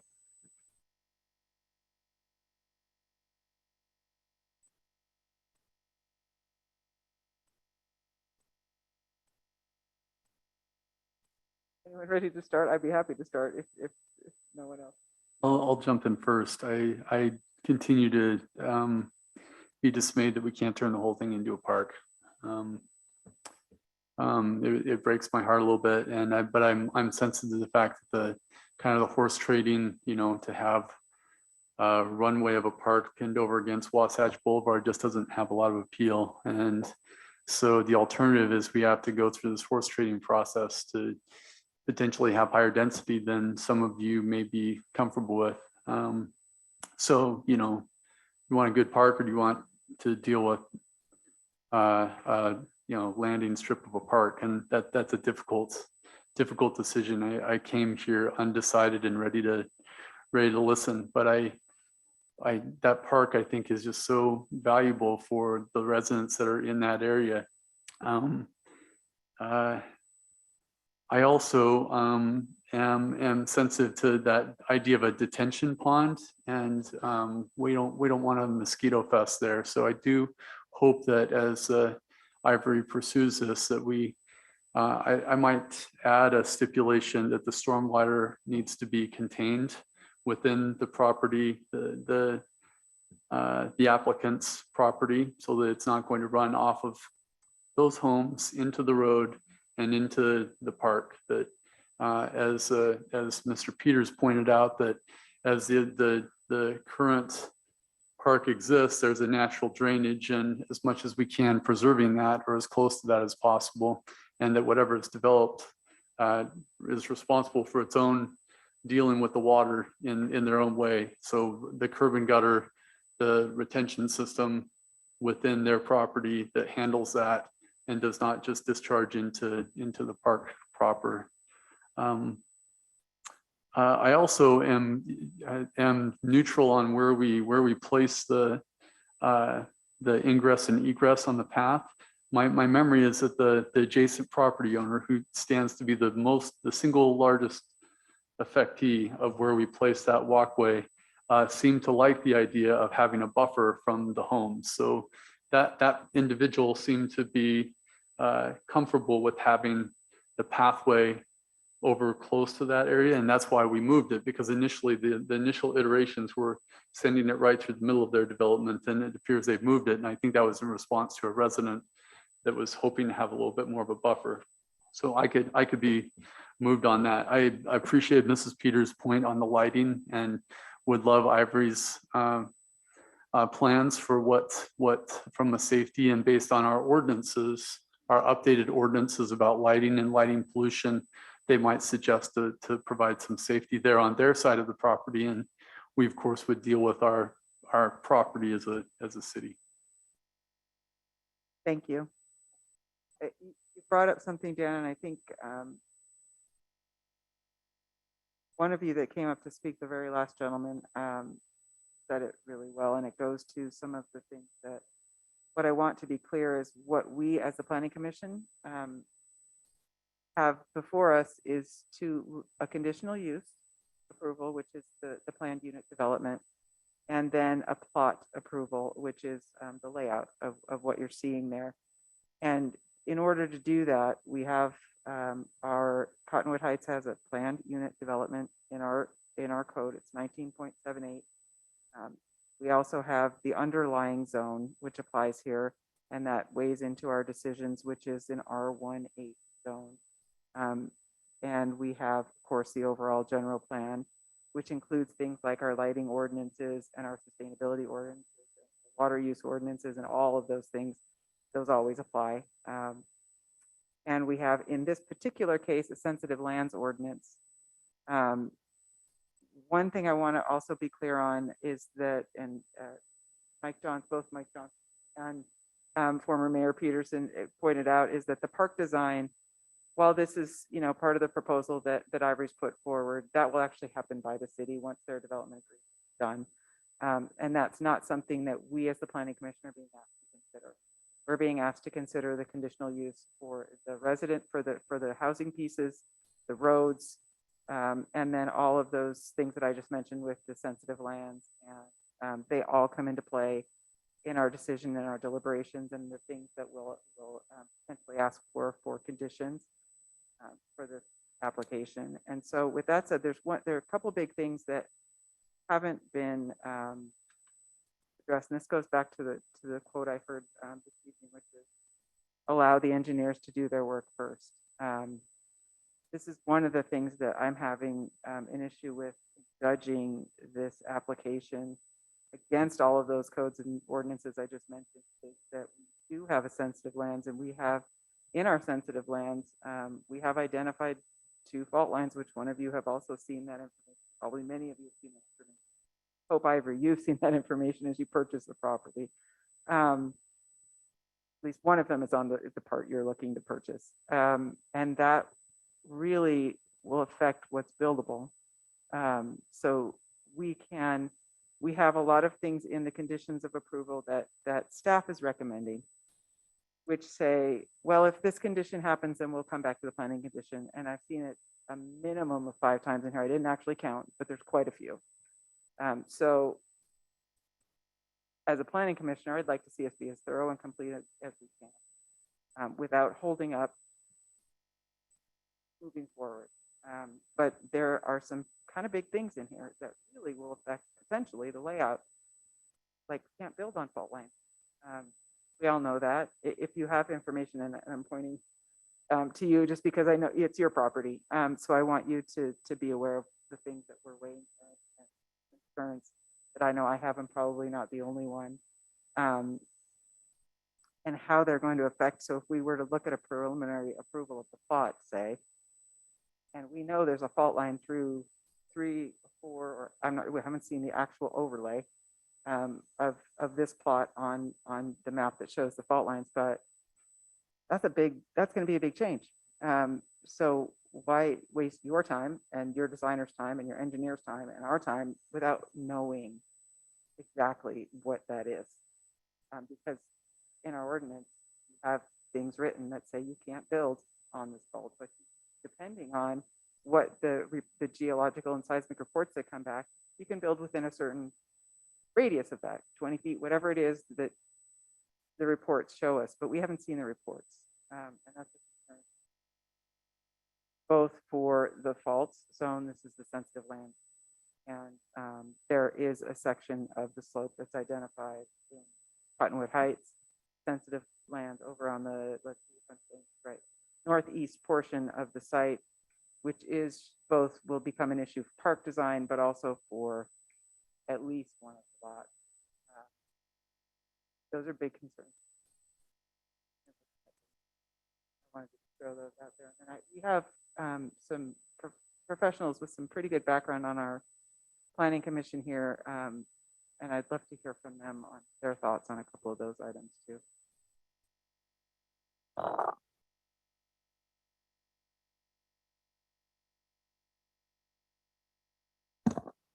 Commissioner Chapel, have you looked into the fault line issue at all?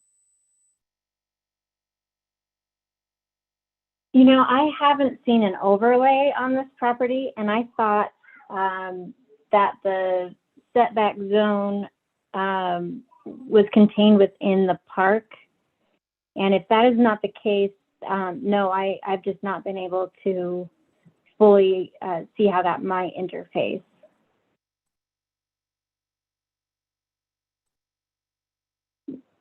But this is, you know, again, we didn't get a chance to go over the sleds ordinance. I mean, there are some significant issues here. So as I'm looking at this, it looks like we would hit the one lot, right? The furthest east.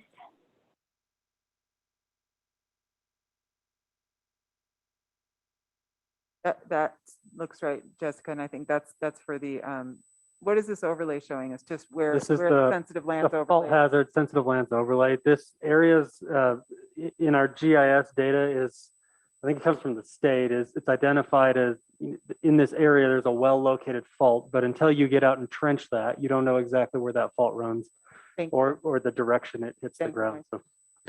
Yeah, so yeah, what Mike's doing is telling us that we have to have more information to identify exactly where the fault is. So that would be one of the conditions we could ask for is rather than waiting, then preliminary approving and waiting for that information. That's big information. I'm not sure I feel comfortable abdicating my responsibility as a planning commissioner and saying, well, yeah, sure, find out about that fault and then, you know, let us know. But go ahead. That makes me very uncomfortable. Commissioner Coots, with your permission, should we see if the applicant has a response to that? Yeah, thank you. Yeah, if you're ready to go ahead, I mean, any information you have to clarify that, we'd love to hear. Sure, and I don't know that I can clarify well for that. I think that that image may have been a little, not misleading, but a little concerning to the public. Just, I do want to clarify that that is the sensitive land overlay. That is not the zone, or excuse me, that is not the area of the fault. So we have understood completely from the beginning that this is in the sensitive land, or that this is hatched by a sensitive land area. A lot of the park and its reorientation and why that is also something that we look forward to making this deal with the city is because that absorbs much of the sensitive land. But in terms of the exact fault location, we don't have that study yet, and we don't have that trenching yet. And that is stuff that would be required as part of this anyway. We would just be following the usual process by providing these exact locations well after we know if this is actually what we're going to do. And this one, and in this case, and I hope I'm making sense from this, we need to understand if we're going to be making a land deal with the city before we proceed with anything. Because that's going to determine what all of this looks like. We think this is a great, this is a great situation for both us, for the city, for the residents altogether. But this is not set in stone yet. We need to understand if this is set in stone before we go into really deep things like this. So we do have, I mean, we have geotechs, but there's going to be additional sites, site surveys and site studies that'll be necessary to identify the location. But we'll follow all recommendations of our geotech and anything they find in the fault studies. So none has been done on the property to date. Geotechs have. Geotechs have been But on the not property. like specific fault studies. Slope? Forgive me, I don't know that. I know you said that you just stepped into this, so we get that, yeah. Yeah, so I'm sorry about the slope. Has your geotech given you any information on done a slope study? That would be in the geotech report. I can't directly reference this at the time. I'm sorry. So you do have a geotech We do have report. a geotech. Has that been shared with the city? I believe so. No? No, we don't have a copy of that. Okay. So I guess that was not a requirement. Usually we'll be turning those in with application, but again, I am stepping into this, so I do apologize. for not having Understood. that. Thank you. Appreciate that. Got that one. We'll probably have more. Thanks for bearing with us.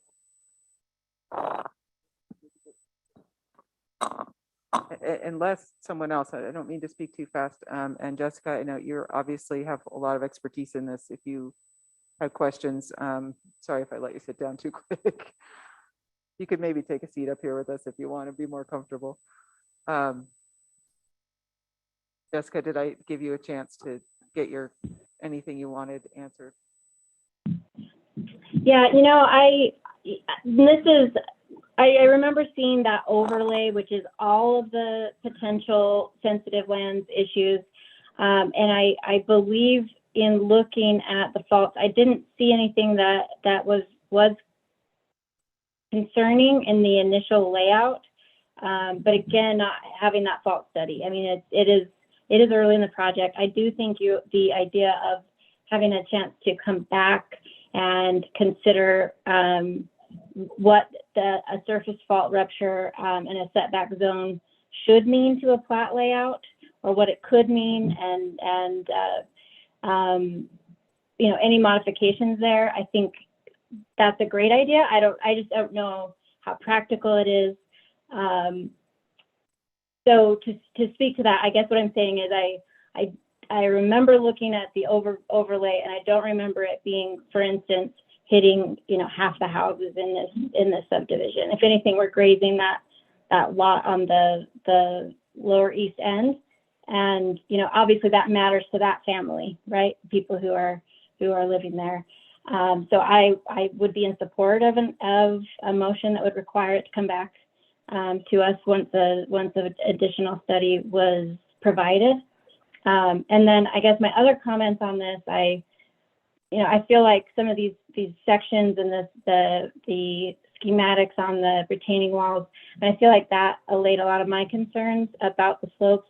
Understanding that surrounding residents might not feel as good about that, but I think there's a reasonable plan for what this looks like at the elevation transitions between the lots and the park. And I know that was one of the issues that I was very concerned with at that first presentation. Thank you. I think regarding this slopes or the fault study and requiring them to come back with that, it seems logical to me that if the fault study showed anything that would require a change in the plat, they would have to come back to us anyway.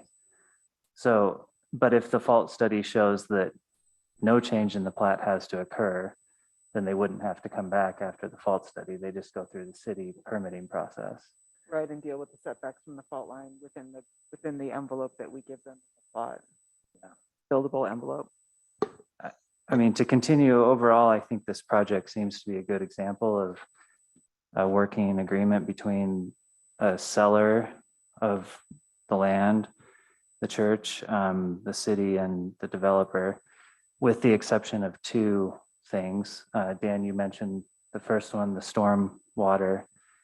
I happen to agree that I think that could be handled or should be handled on private land.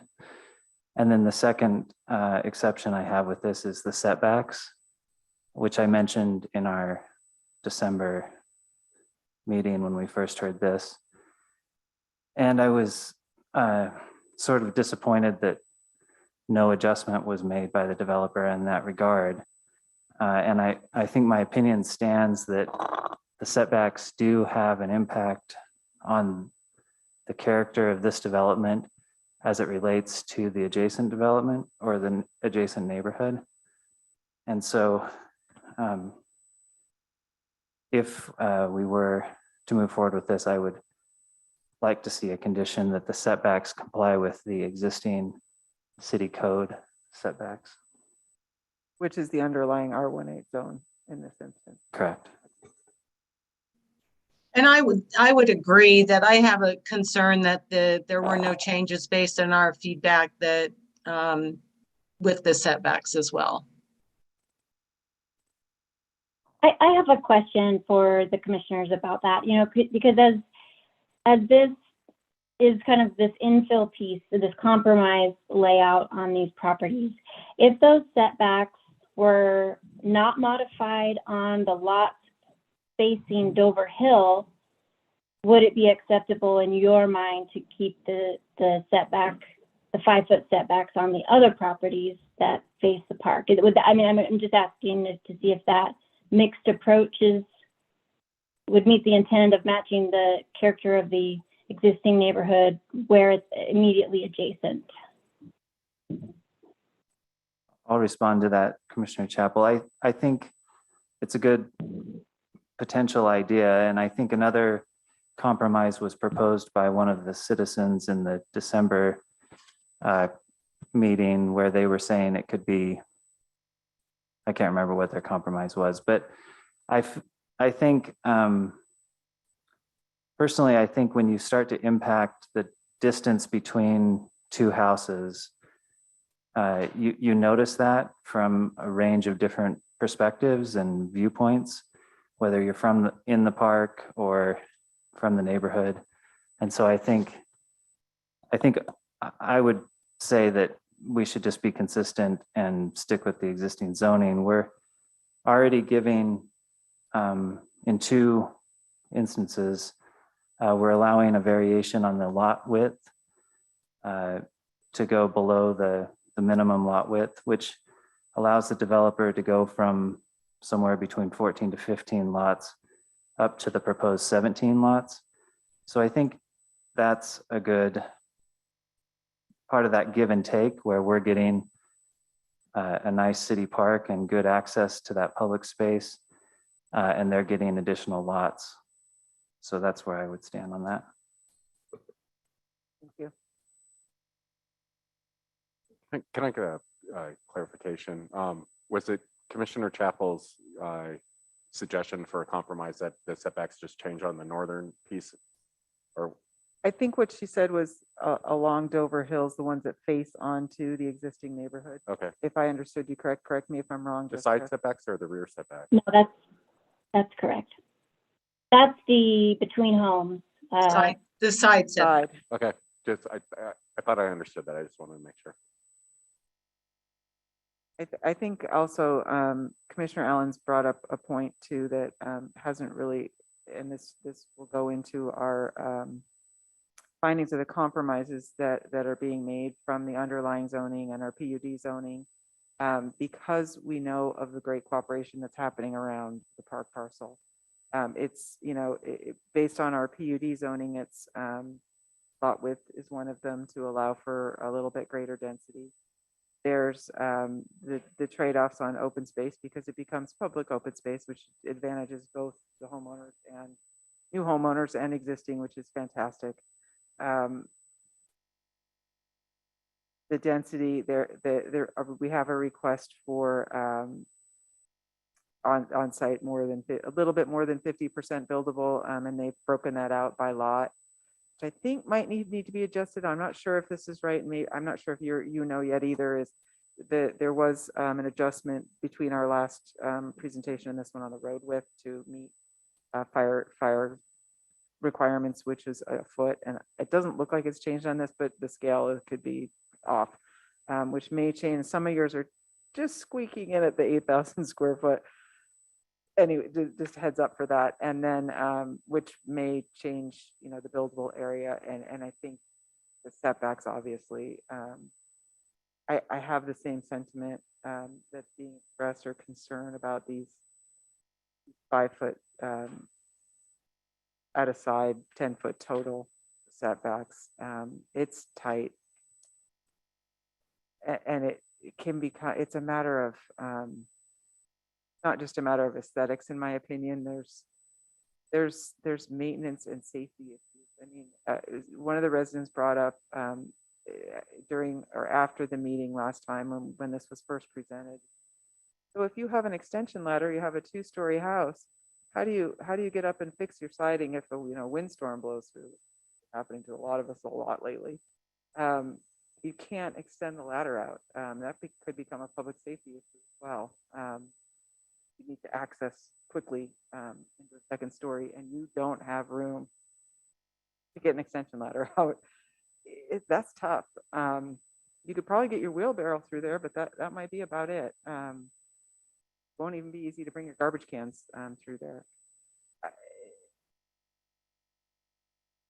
There's a lot of issues with going to that kind of setback that I don't think is prohibitive to moving forward on the development. I think what it does is maybe looks at the buildable area on the lot becomes a little different. The layout can be what it is, assuming it meets all those other sensitive lands and the issues that all the things that are already brought up in the staff's report that need to be reviewed, potentially come back for adjustments and review the planning commission. But yeah, the setbacks they're a tough one. I ask for one clarification, Mike, as far as the fault, and when we're describing this process of when we get the rest of the information and then how we proceed, do you concur that from a process standpoint, if we came back with fault information, assuming there was conditional approval and fault information came back to you, how would we proceed? So faults are surveyed and studied, and there's technical reports. The fault alignment itself is surveyed onto the final plat, along with the fault setback area. If the final location of those surveyed and studied faults does not impact the layout you've seen tonight, it doesn't come back. If it goes right through a lot and makes a lot unbuildable and they need to amend their plan, then this comes back for updated preliminary approval. So by impact, if it goes through a property, but it does not hit the structure, how do you proceed? If it goes through a property and Ivory decides that they can still fit a house within the buildable footprint and the lot is not impacted by it and the setbacks are not impacted by it, they can proceed without an amendment. Okay. Right, and just to give a little more depth to what Mike's saying, absolutely right, is, I was looking at this too, because I went out to the state's geological site too and looked at, well, where are the identified faults, at least that we have some idea of, and how close can you build in them? I live in a neighborhood that I have a fault on my property. It has to be in our code right now 20 feet off for buildable, and potentially some more hardening of the foundation and structure, but it depends on what the reports show. So that just adds to what Mike's already saying. And I don't know that we're ready for the question quite yet, but I'm ready to stipulate the stormwater design and the setbacks to comply with the existing R1 as we get closer to our discussion. That's kind of where I'm leaning right now. I'm trying to keep track of these. As you say storm, don't you mean stormwater retained on the applicant's stipulate property? the stormwater design to be contained by the applicant within the property, or however we want to phrase that they have Well, and there's responsibility. two ways to do that, I think, and maybe Mike Johnson, you can help us clarify, is we can ask for it to be on each individual lot. On site. Or well, on site here is a little open. Yeah. What does that mean in this case? Is what I'm getting. If we knew that, I think we just need to be clear. I agree, and I'm open yeah, to whatever language. I would recommend leaving it a little open so they can solve it creatively, and maybe stipulating that runoff from the private development cannot utilize the public land for drainage or retention. And they have to come up with the solution to the satisfaction of the city engineer. Add a couple comments when the floor is open. Go ahead. Okay. So I shared some of the same concern on the sleds and the fault line, no build, and I unfortunately we just don't have the study, but I don't know that it's practicable to have that unless they know the development's going forward, and so that's something that I would like to see come back to us if possible, and I think we could condition that Certainly. I said this in the work session, but I'll say it again. I have concerns about the tree canopy and some of the specimen trees because they, regardless of the health of the trees, some are just going to get lost. You're not going to be able to build out the site without cutting some down. And so I would propose a condition that if any specimen trees are lost, that 1 for 1 are put back onto the existing development property. I mean, I don't know if it's a condition of establishing the same level of tree canopy coverage in a 10-year period or something like that, or if it's just a 1 for 1 tree. I'm open to either or. I had the same concerns as Commissioner Mills, Allen, and I believe Coots and others of on-site and or just general stormwater mitigation and remediation, and I would be completely amenable to a condition placed on the development property about drainage and water quality not going on to the park or the surrounding neighborhoods. This hasn't been brought up, but I would be open to a condition about lighting upon the pedestrian trail. I don't know if what the actual lighting is from a street basis.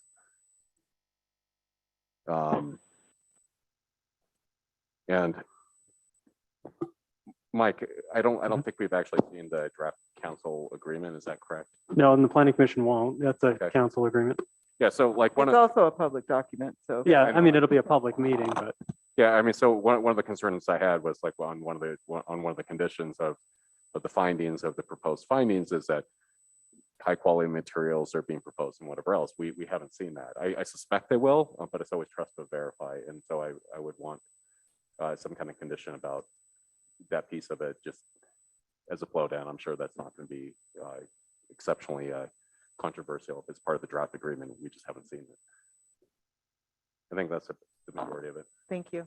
Oh, and the setbacks, I share the same sentiments with the setbacks.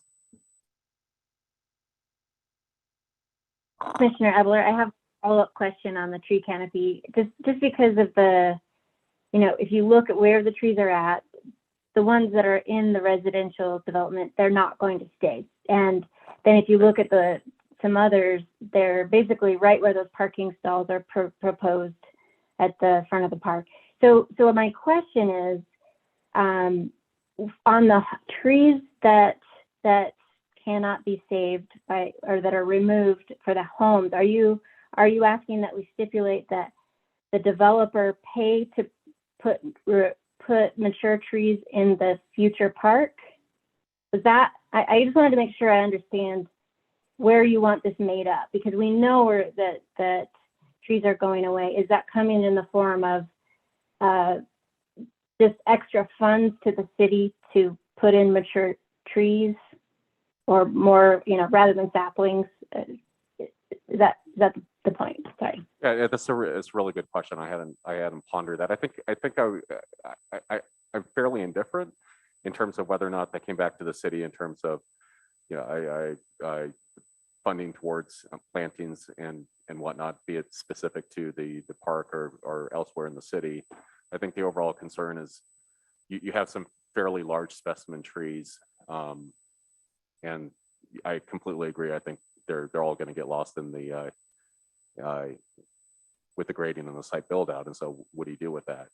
I think we certainly could condition it to plantings be done on the individual property, so for 1 for 1, but I'm also amenable to just general plantings for the city. And what I'm hearing is what you want to maintain is the tree canopy. Correct. Correct. I mean, you're taking a situation where you have a fairly good tree canopy coverage on the site in general, and it's going to get graded and pushed down to 0, and then it's just going to be a fairly large heat sink. Well, we can make it so it's not to 0, or at least ask that, Right. within reason, I think the trees should stay. We've got a gentleman standing here. I want to tell you that our public comment is closed on this item. Thank you. Our public comment is closed. Thank you. You are welcome to submit to the city any questions you have.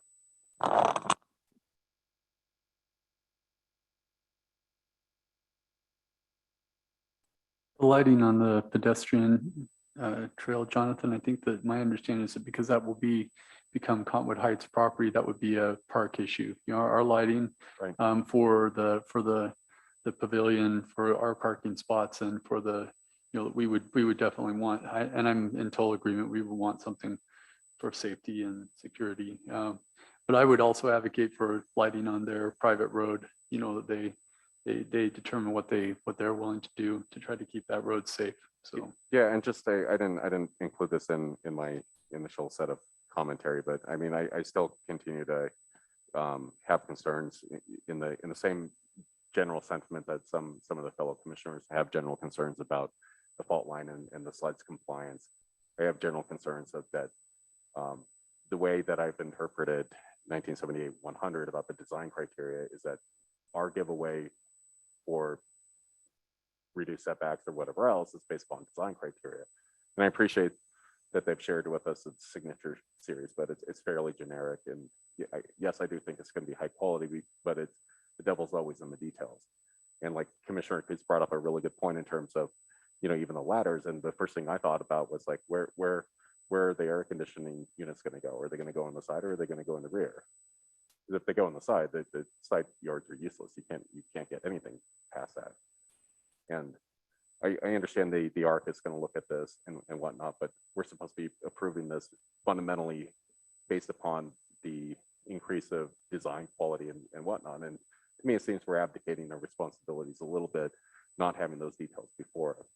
So I'd be fine in much the same way that we're saying, okay, you know, for the sleds or the default compliance, we want to see it again. I still think I'd be more comfortable once the ARC looks at it and issues its compliance statement, if it would come back to us as well.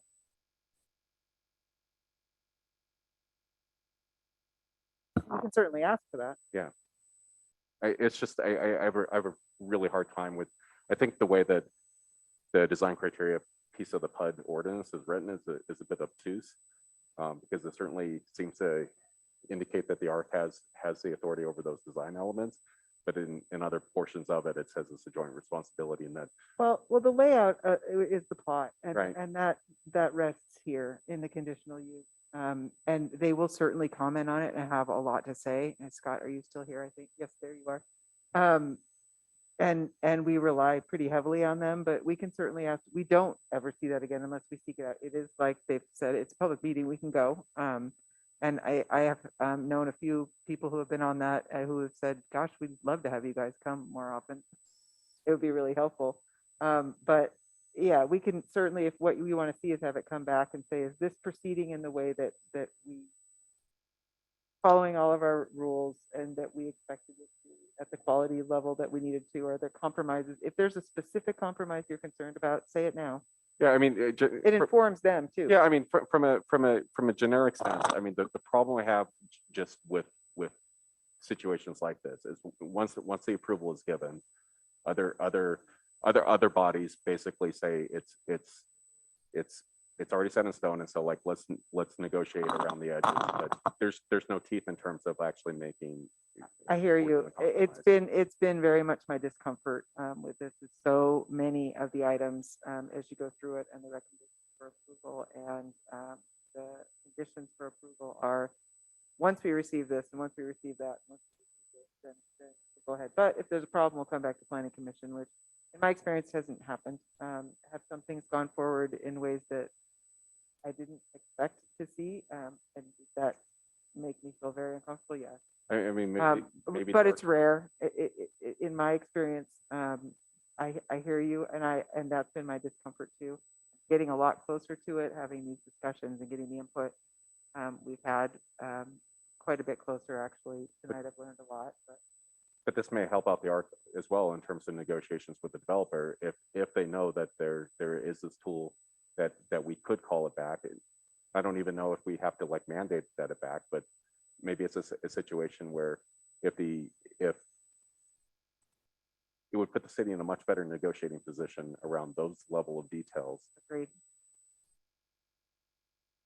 So I'm not trying to wrest control out of another body or anything else. I'm perfectly happy to have the professionals decide that, but I've also sat in those situations in which developers say, well, you have no power to do anything other than, mostly ensure that we're compliant. Right. I thank you for bringing that up. I think it's an important point. If you can think of a way to craft that in our tonight, or if there's a motion that gets put forward, I would appreciate it. Okay, I think there's a way to potentially word craft it where maybe it allows the ARC to make the determination of whether or not. Yeah.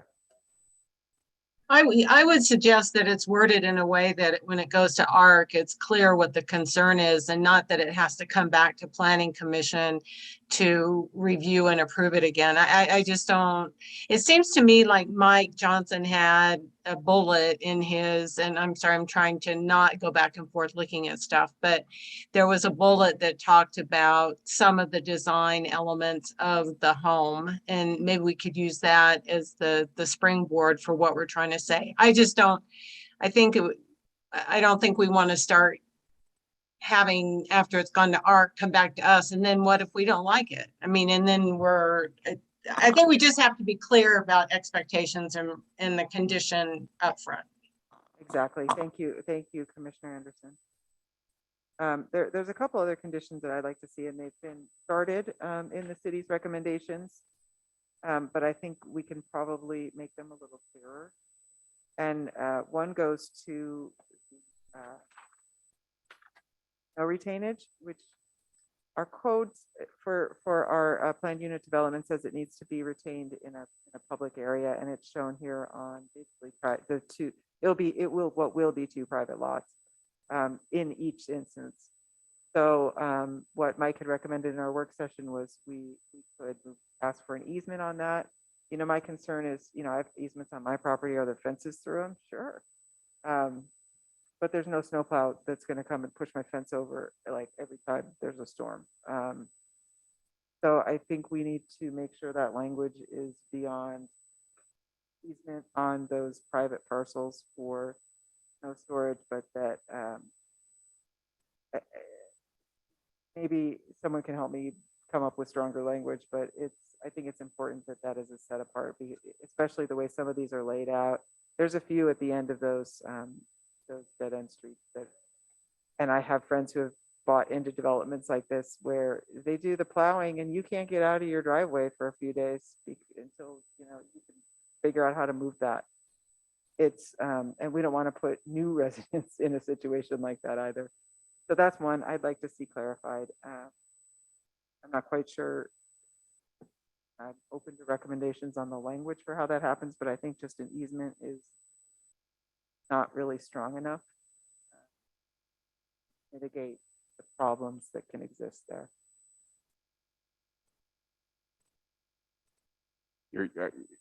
Commissioner Coots, or Chair Coots, for that piece of it, would language regarding no build or without prior city approval or well, I don't want the onus to be on the city. I mean, there will be a there are open space elements too that still stay with the developers. Am I understanding that right?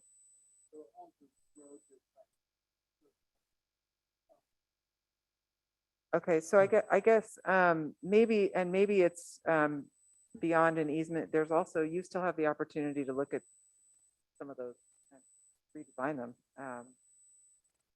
Once you get back your geotech, you may have some issues to do. So maybe the language on the easement with the no build zone, including any retaining walls, fences, planting beds, anything in those areas that are easement for snow storage would do it. Thank you, Commissioner Adler.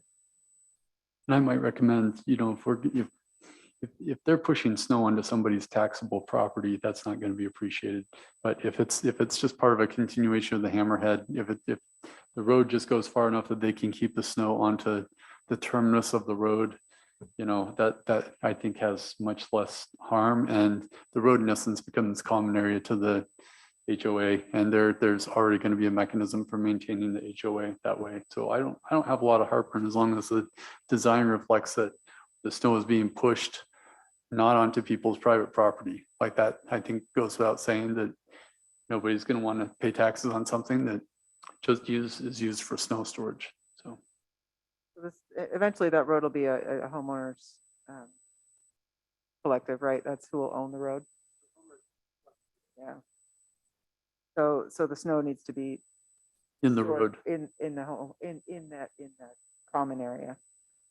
The other thing in regard to those pullouts is they're not just for snow storage or, you know, piling your leaves. They're for emergency egress and egress first and foremost from the perspective of the city.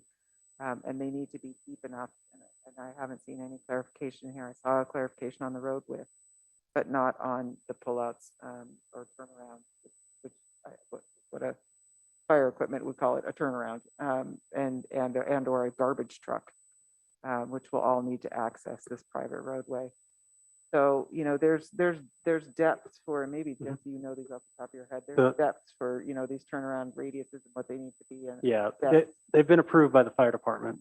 They have. Yeah, that was the 26 feet. That 25 was not. What I'm allowed. talking about, or what Yeah, we've been the referring to turnarounds. tonight is the hammerheads. Yeah, those have been approved. They are deep enough. Okay, thank you, Mike. Yeah, and honestly, I think we need to remember that this is at a concept level at this true, point, it's hard. and it is hard. I think these are good comments, but I fear that if we go too into the details that I don't know, I think it's better to maybe focus on the big issues, which for me personally are the setbacks and the stormwater. And I don't know that I feel comfortable imposing a lot of the detail information at this level. I think it's probably going to be a high-end development that they're going to need to function. The snow's going to need to work. The trash is going to need to get picked up. And I think personally, I'm sort of think we should focus on the two more important, the bigger issues. I mean, I appreciate the tree comment too, but I feel like it's a little bit loose, because if we start to, I think it could become a burden on the city to have to plant a bunch of trees in their park to replace it. But I don't know, it feels a little overreaching to me, but that's just personally where I'm at. Oh, thank you. It's a good reminder. I would agree, and I would agree with Commissioner Allen. I just think we need to really put our effort in focusing on those things that are I don't know priority, but the big things, the setbacks, the stormwater drainage, I think and the fault study, which I'm still a little unclear on. I guess that, as I understand it, if the study is done and everything's great, then there would be no need in coming back to the planning commission, right?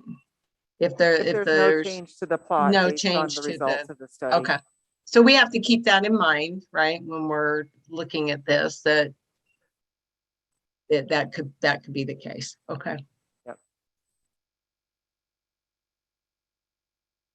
And just as another point, if that particular portion of the sensitive lands that crosses that easternmost lot was the setback for surface fault rupture, they just wouldn't be allowed to build a home there, right? And so it would naturally would likely come back to us anyway, right, with a slightly different layout.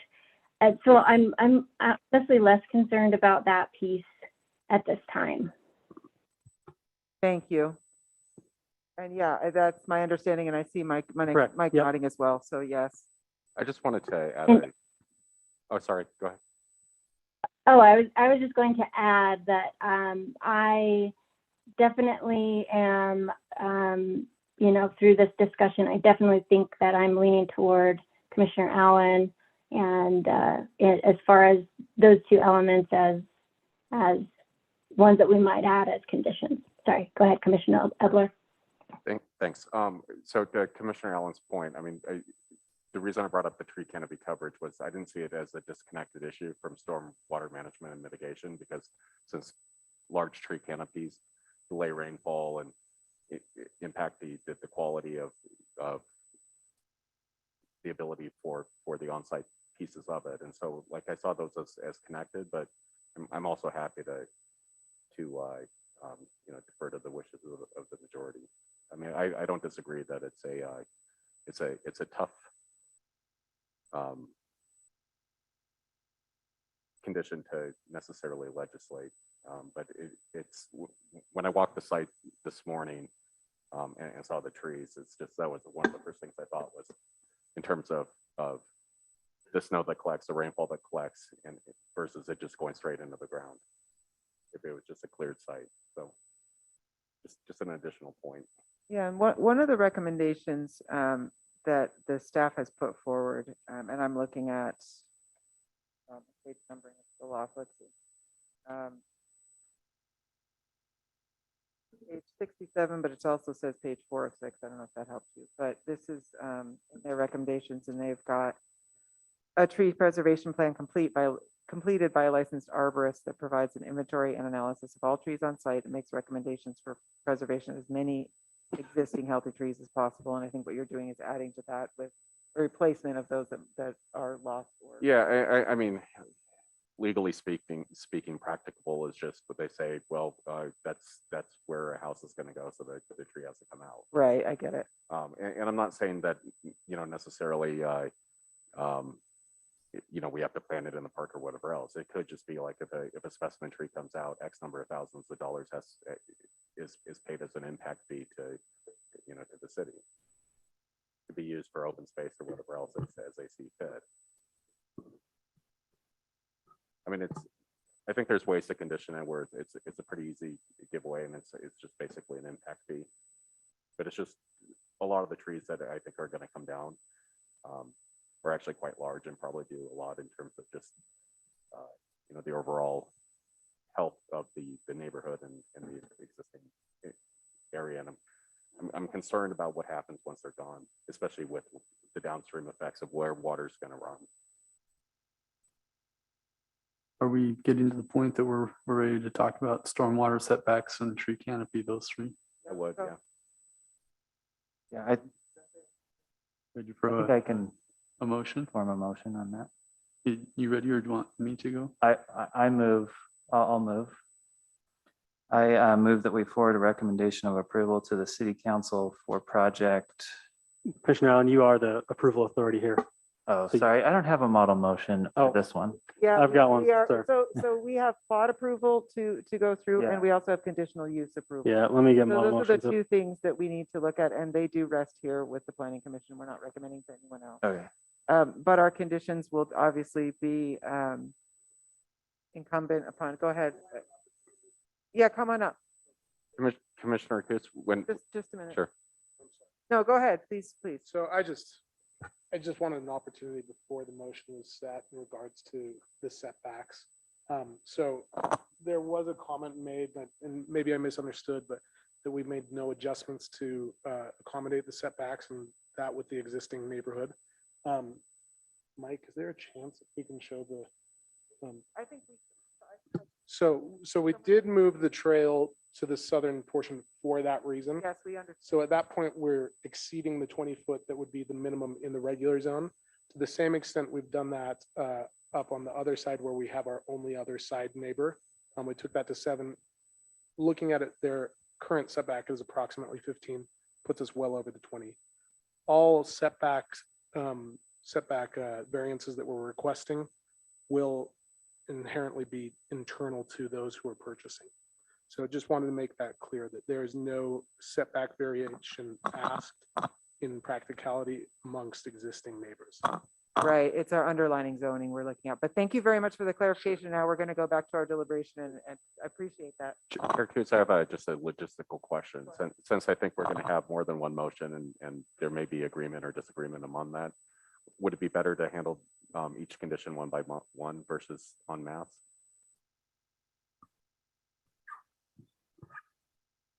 I think a motion needs to be made with all the recommended conditions and then voted on. And if it doesn't pass, a different motion can be made with different conditions. And this would be, let's be clear what we're moving on, whether it's the plat or the conditional. I would recommend that. We have designed this as one motion. It's 2 approvals under 1 project number. You never do that to us, Mike. Why are you doing that now? Well, that's how it's worded right here, Okay. is it includes both the preliminary plat and the conditional use, because the plat, you can't make conditions of approval on a subdivision plat. You make the conditions on the conditional use. permit. Right, well, then that's what I was getting at. Right. Yeah, thank you. All right, we have clarification on that. All right, I move to approve project SUB 21007, a 17-home planned unit development and preliminary plat for a proposed subdivision at 3625 Dover Hill Drive, subject to the conditions and findings in the staff report dated January 19th, 2022, with the additional condition that the proposed development comply with the city's existing setback requirements in the R18 zone. Number 2, that the development provide all necessary stormwater management within the private property, not within the city park. And number 3, identification of significant specimen trees by an arborist and the 1-for-1 replacement of those specimen trees at the expense of the developer on either private property or in the public park. Second. Moved and seconded. Discussion to the motion, commissioners. Yeah, I have a question. Maybe it's just a technicality. In the motion, it says 17 home planned unit development. If that were to, does it matter that if we're asking for a change in setbacks, that may be fewer? I mean, does that matter? I think I can take this one. Commissioner Anderson, what it could, but that's up to the developer, how they want to proceed. It could also mean that they have different buildable area on each existing lot as they've presented with the smaller setbacks. Okay. That's not really up to us. That's up to the developer. If it does change, it would come back to us though. Perfect. Thank you.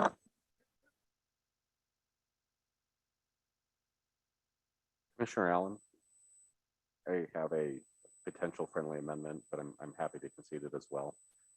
For the, trying to find page 67. For the, I think it's condition 1B or 1D about it going before the ARC.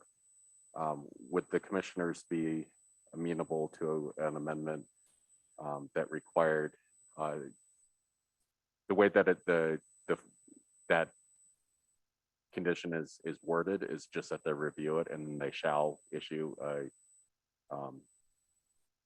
their compliance statement. It doesn't actually appear that they have any ability to negotiate, just that they review it and issue it.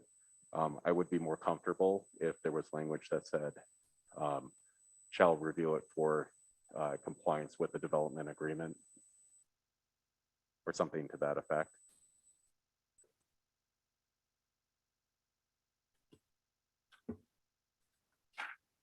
Probably wordsmith this. Call the question.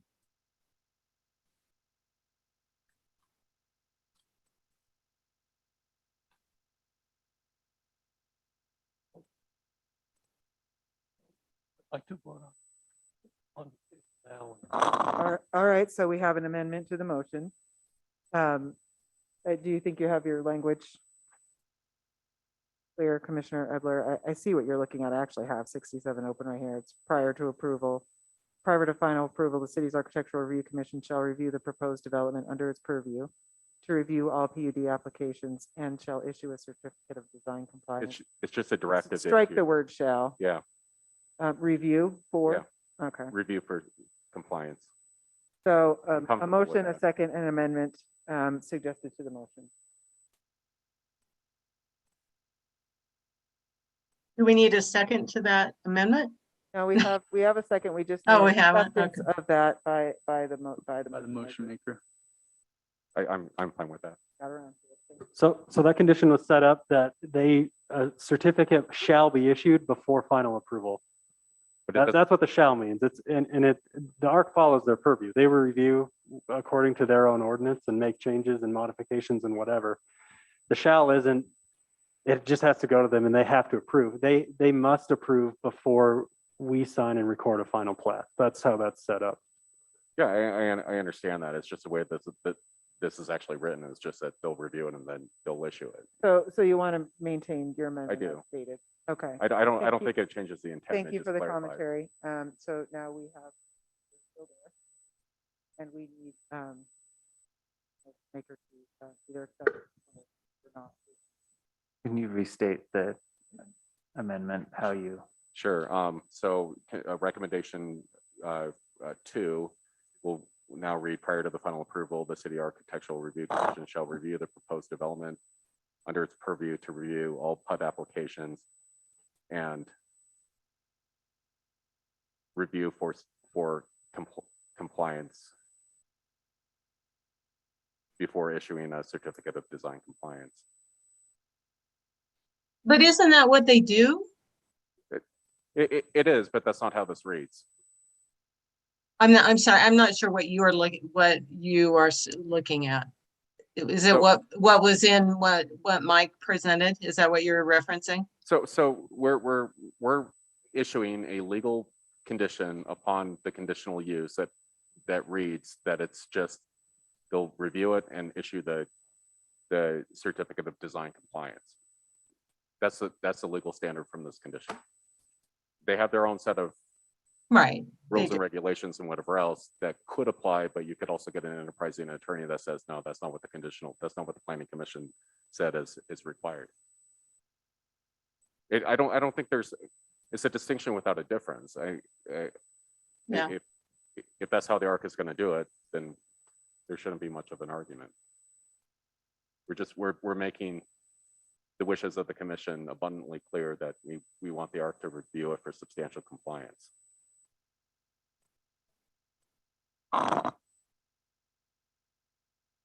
Which is, I tend to agree with the commission. It is what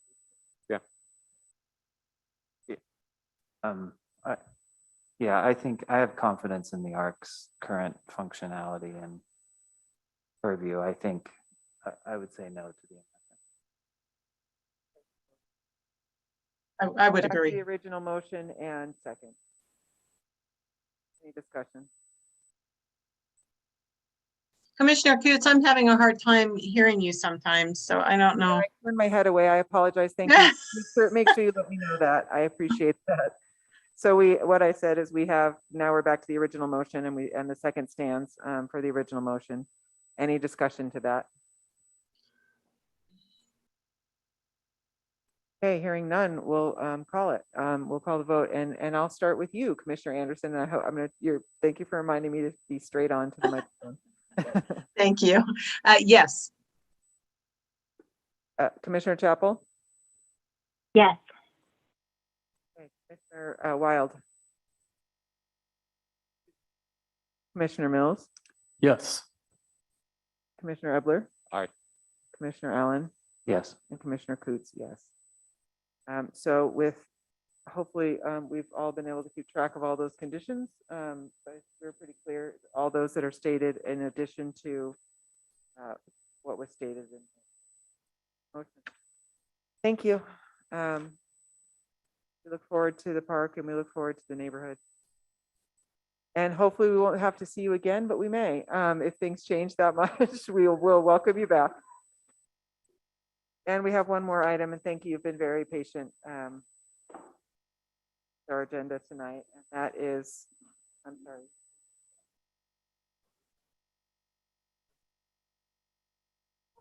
I'll just maybe give everyone a chance to filter out for noise. Yeah, thank you. Is that okay? No, very good suggestion. Okay. In the meantime, I'm just gonna get my screen share going, but I'll wait till we have a little bit more quiet. Yeah, if you didn't hear that, what city staff is recommending is we wait for the room's quite full.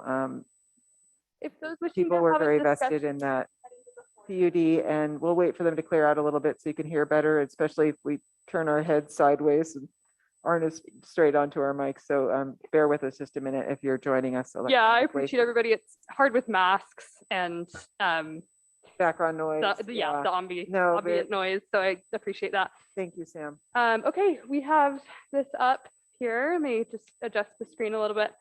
I just want to give a huge thanks to Central Utah for being here. Okay, well, before you start, let me introduce the item. Oh, yes, So please. just hold on just a second. All out of sorts.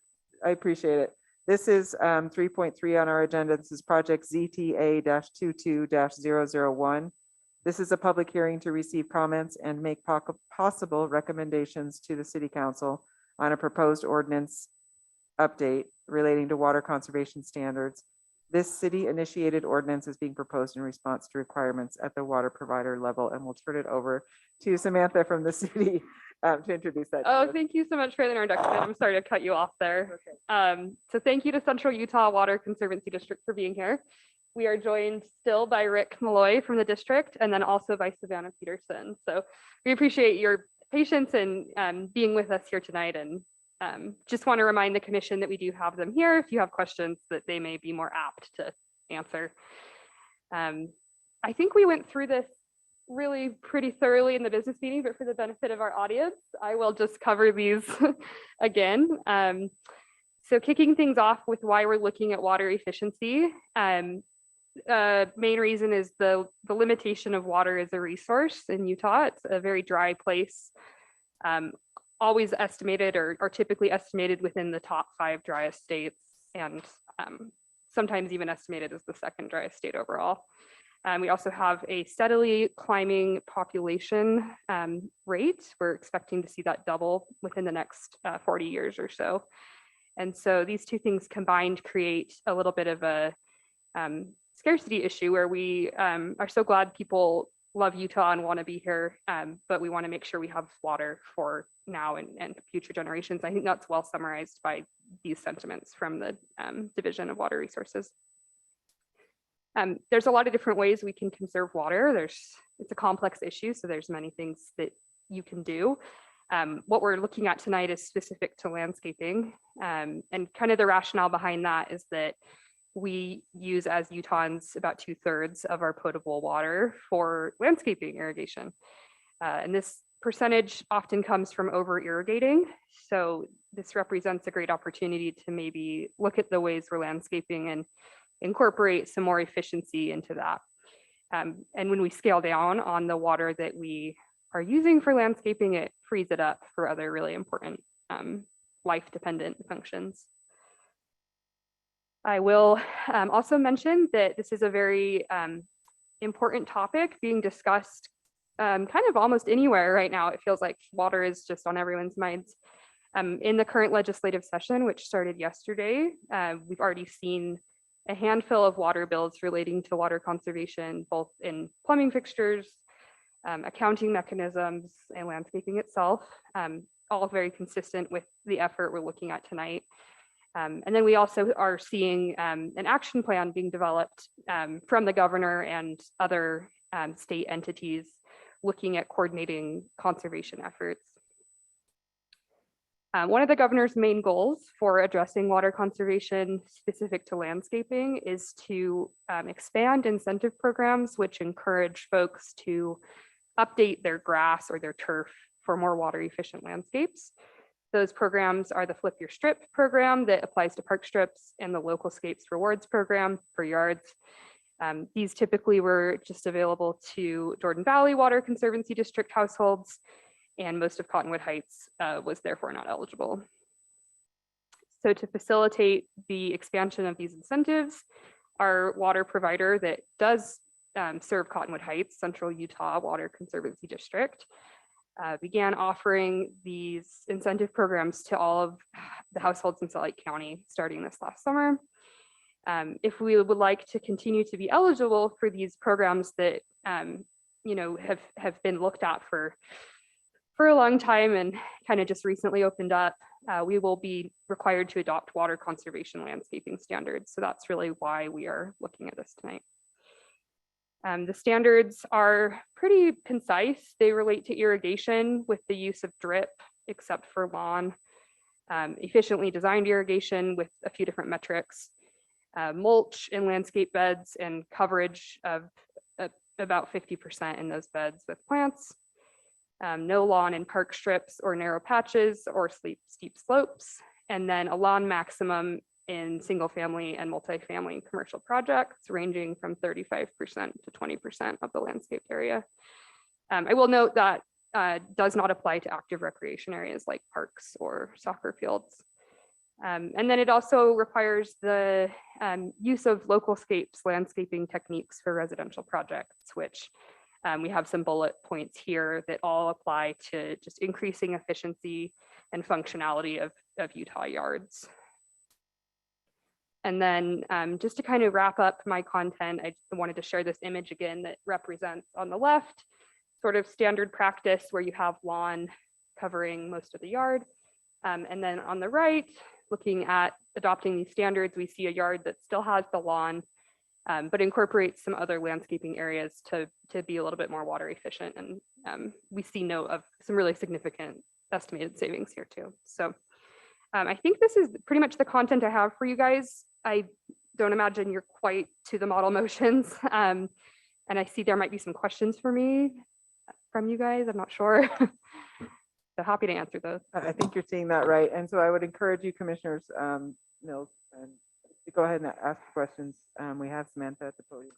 Yes. We also have, would you like to invite?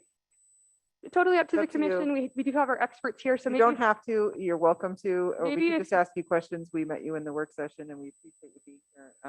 if it's appropriate to the commission, maybe if Commissioner Mills wants to direct his question and then either I or our friends That from would be Central great. Utah can. And if you do, just for the record, go ahead and state your name into the microphone so we know you're here. And you could do that now, actually, so we then we can Sure. open Yeah. up Do you the guys want to discussion. come up and just enter that into the record? The microphone's on. Yeah, Rick Malloy with Central Utah Water Conservancy District. Savannah Peterson, also with Central Utah Water. Thanks both for being here. Okay, Commissioner Mills, go ahead. So I'm excited about having some conservation standards. As I'm reading through this proposed 19.93-010, will this apply? This isn't just for people that want to get the grants. This would be the new standard. So these standards would apply to new construction. For folks who maybe electively want to update their yards, we recommend they follow the standards and they can take advantage of those incentive programs if they're eligible. But the standards themselves are targeted toward new construction. Did I cover that effectively? Okay, getting a nod.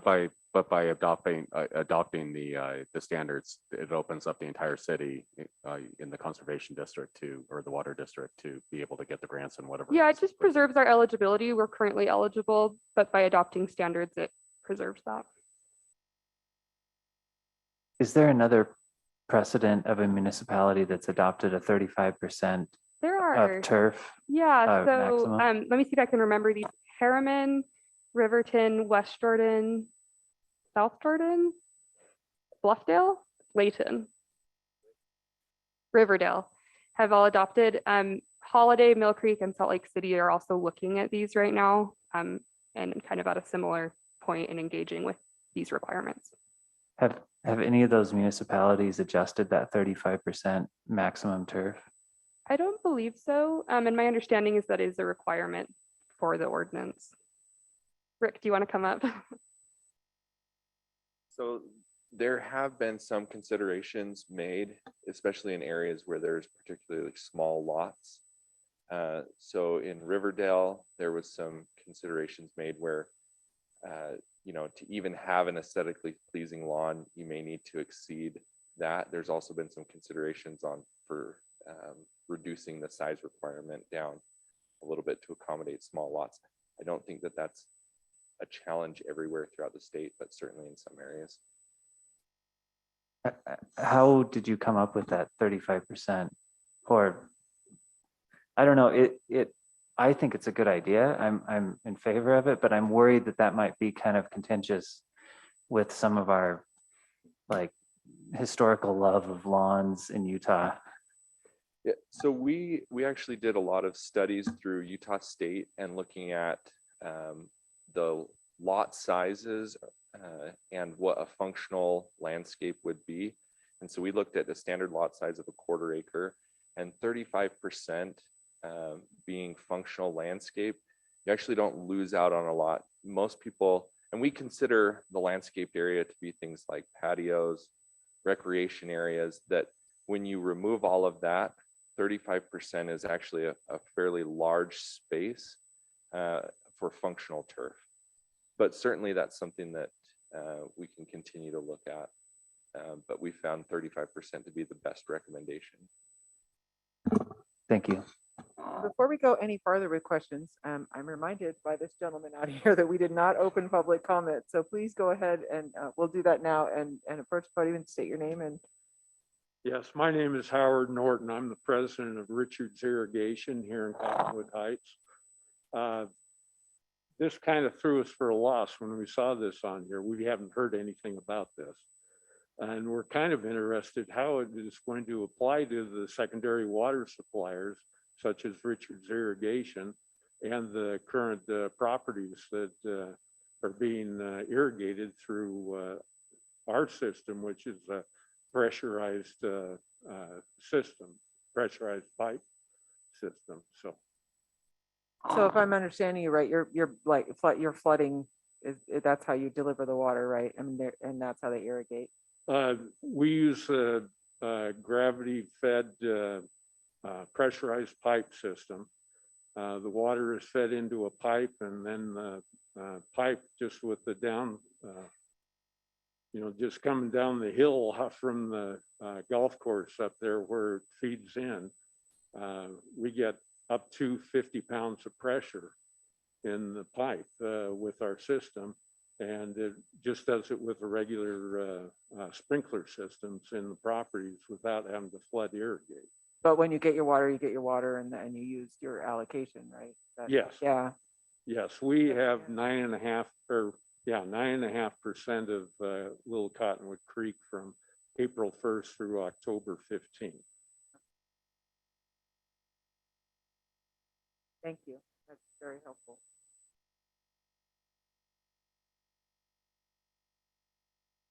I think if the commission would like, we can have maybe Rick address those comments.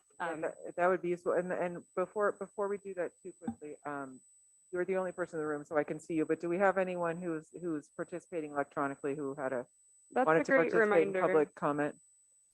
I'm not seeing anybody on my end. Okay, we'll just go ahead and leave it open in case there is someone. Okay. And we've missed it because we did just jump right in. Sure. Are you guys ready for Rick to come back up? Yeah, please go ahead. Yeah. So one of the things that we want to focus on is we're not we don't want to see any cities force upon existing residents. This is for new development only. Certainly we want to be respectful of water rights. People have a right to irrigate based on what they have agreed upon with the state and the state engineer. And so we don't want to interfere with that. That's certainly a consideration. We're trying to look forward into the future to ensure that we have a standard, and that when things get tight, it's going to be a lot more expensive down the road to come up with this water than if we implement good practices today. And so that's kind of the focus of this, but we want to be respectful of individual water rights. Rick, I have a question, if I may, since you're up here. Has there been any aggregate studies in terms of the future economic development and influx of populations, in terms of what that looks like if this is implemented statewide upon all municipalities, of what the water savings actually is?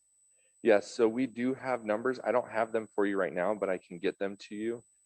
We evaluated as part of the regional water conservation goals that were put out in 2019, what the state would look like if we met these targets and how that would provide additional supply. We also have by region. So for the Salt Lake City or the Salt Lake County area, what the current water supply is, where our projections would be if there's no ordinances or no conservation, just kind of maintaining the status quo with additional population projections, and then what that line might be with aggressive conservation, and then kind of a middle line for kind of an in-between road. And that makes a huge difference between when we run out of water in the Salt Lake Valley and when we potentially can extend our existing supplies to. That was published fairly recently, wasn't it? Yes.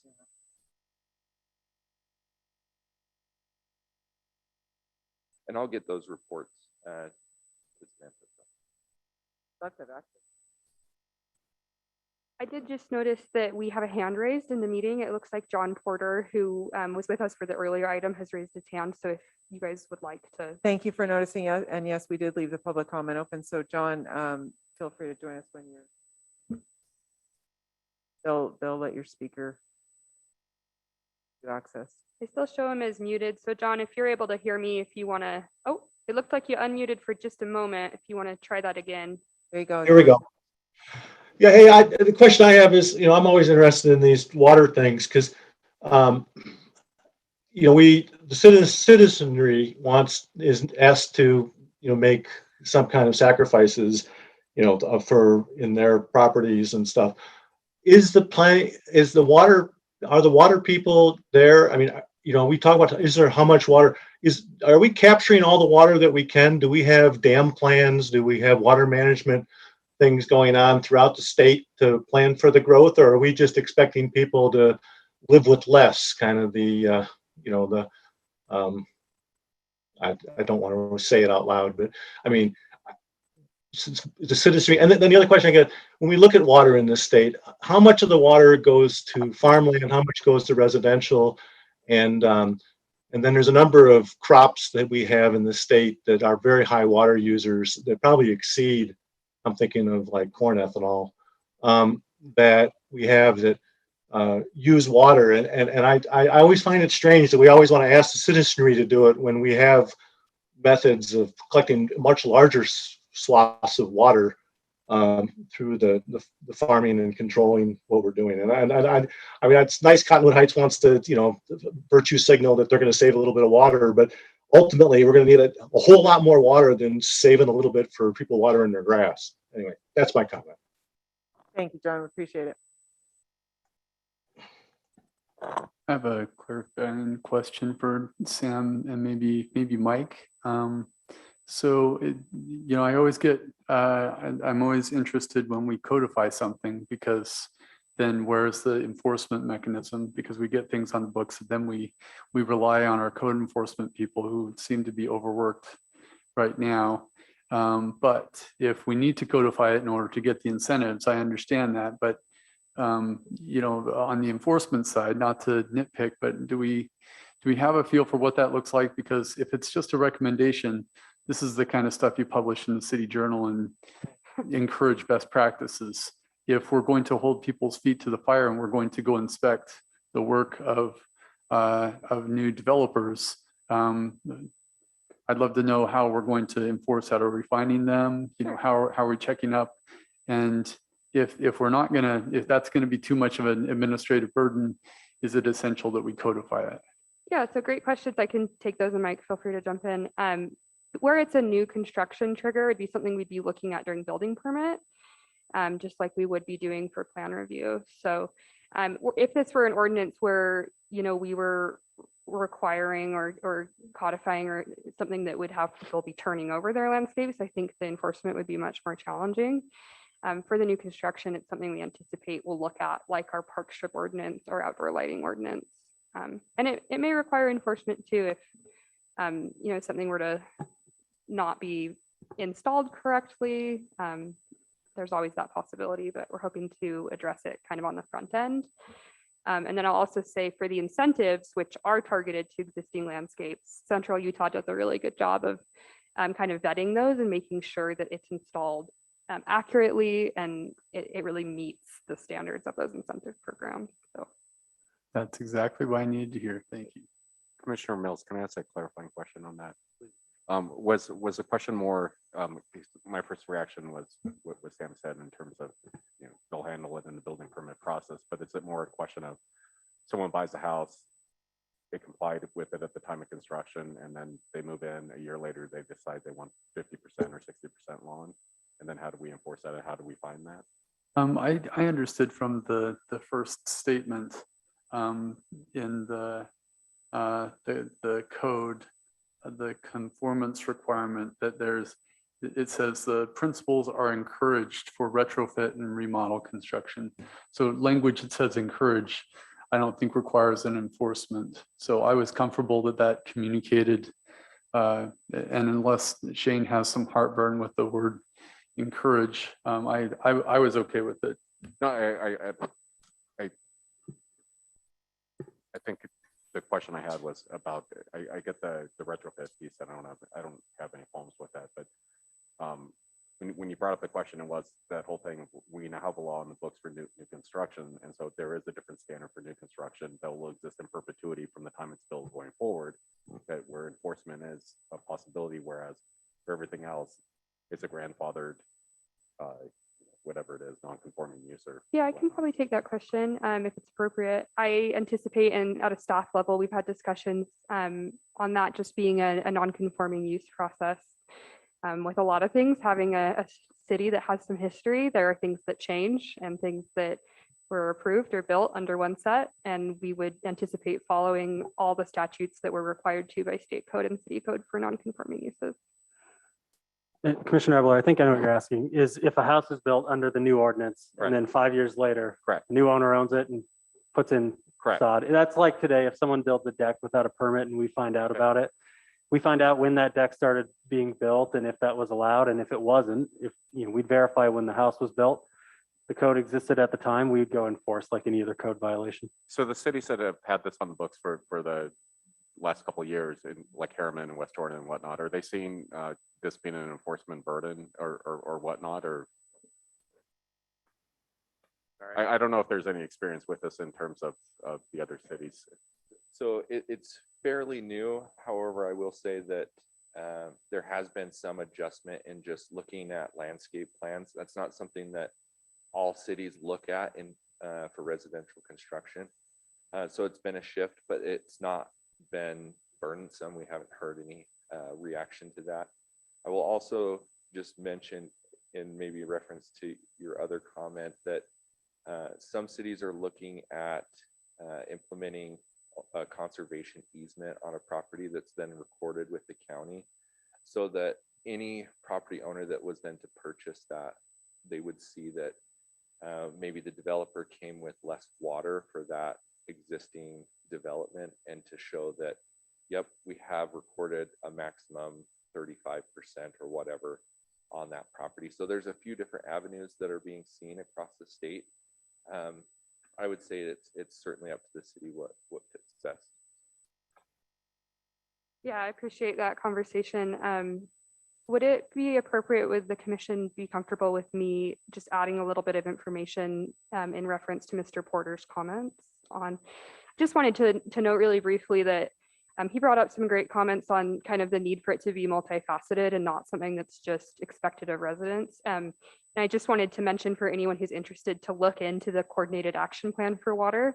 They're releasing it chapter by chapter and have some really great information on not just conservation, but infrastructure too. So that can be a helpful resource for those who want to learn more. Are there any other questions from the commission? Ready for a motion? Thank you very much. I'll go ahead and take a seat. I'm just going to put it up with the model motions, but if you need me, I'm right here. I move that we forward a recommendation of approval to the city council for project ZTA 22001 based on the finding listed in staff memo dated January 19th, 2022. I have Second. We have a motion and a second. Any discussion to that? Was Commissioner Anderson? Or, oh, sorry. Was it? Did I get it wrong? Yes, it was. I should say Okay, that. good. Sorry, since I'm on Zoom. We have a motion and a second. Any discussion to the motion, Commission? Okay, let's go ahead and take a vote. Commissioner Wild? Yes. Commissioner Mills? Yes. Commissioner Coots, yes. Commissioner Allen? Yes. Commissioner Commissioner Epler votes aye. Ebler? Commissioner Anderson? Yes. And Commissioner Chapel? Yes.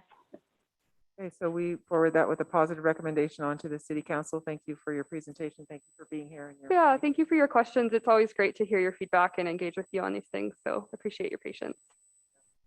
Move to adjourn. That was fast. Second? Second. All in favor? Aye. Aye. Any Yes. opposed?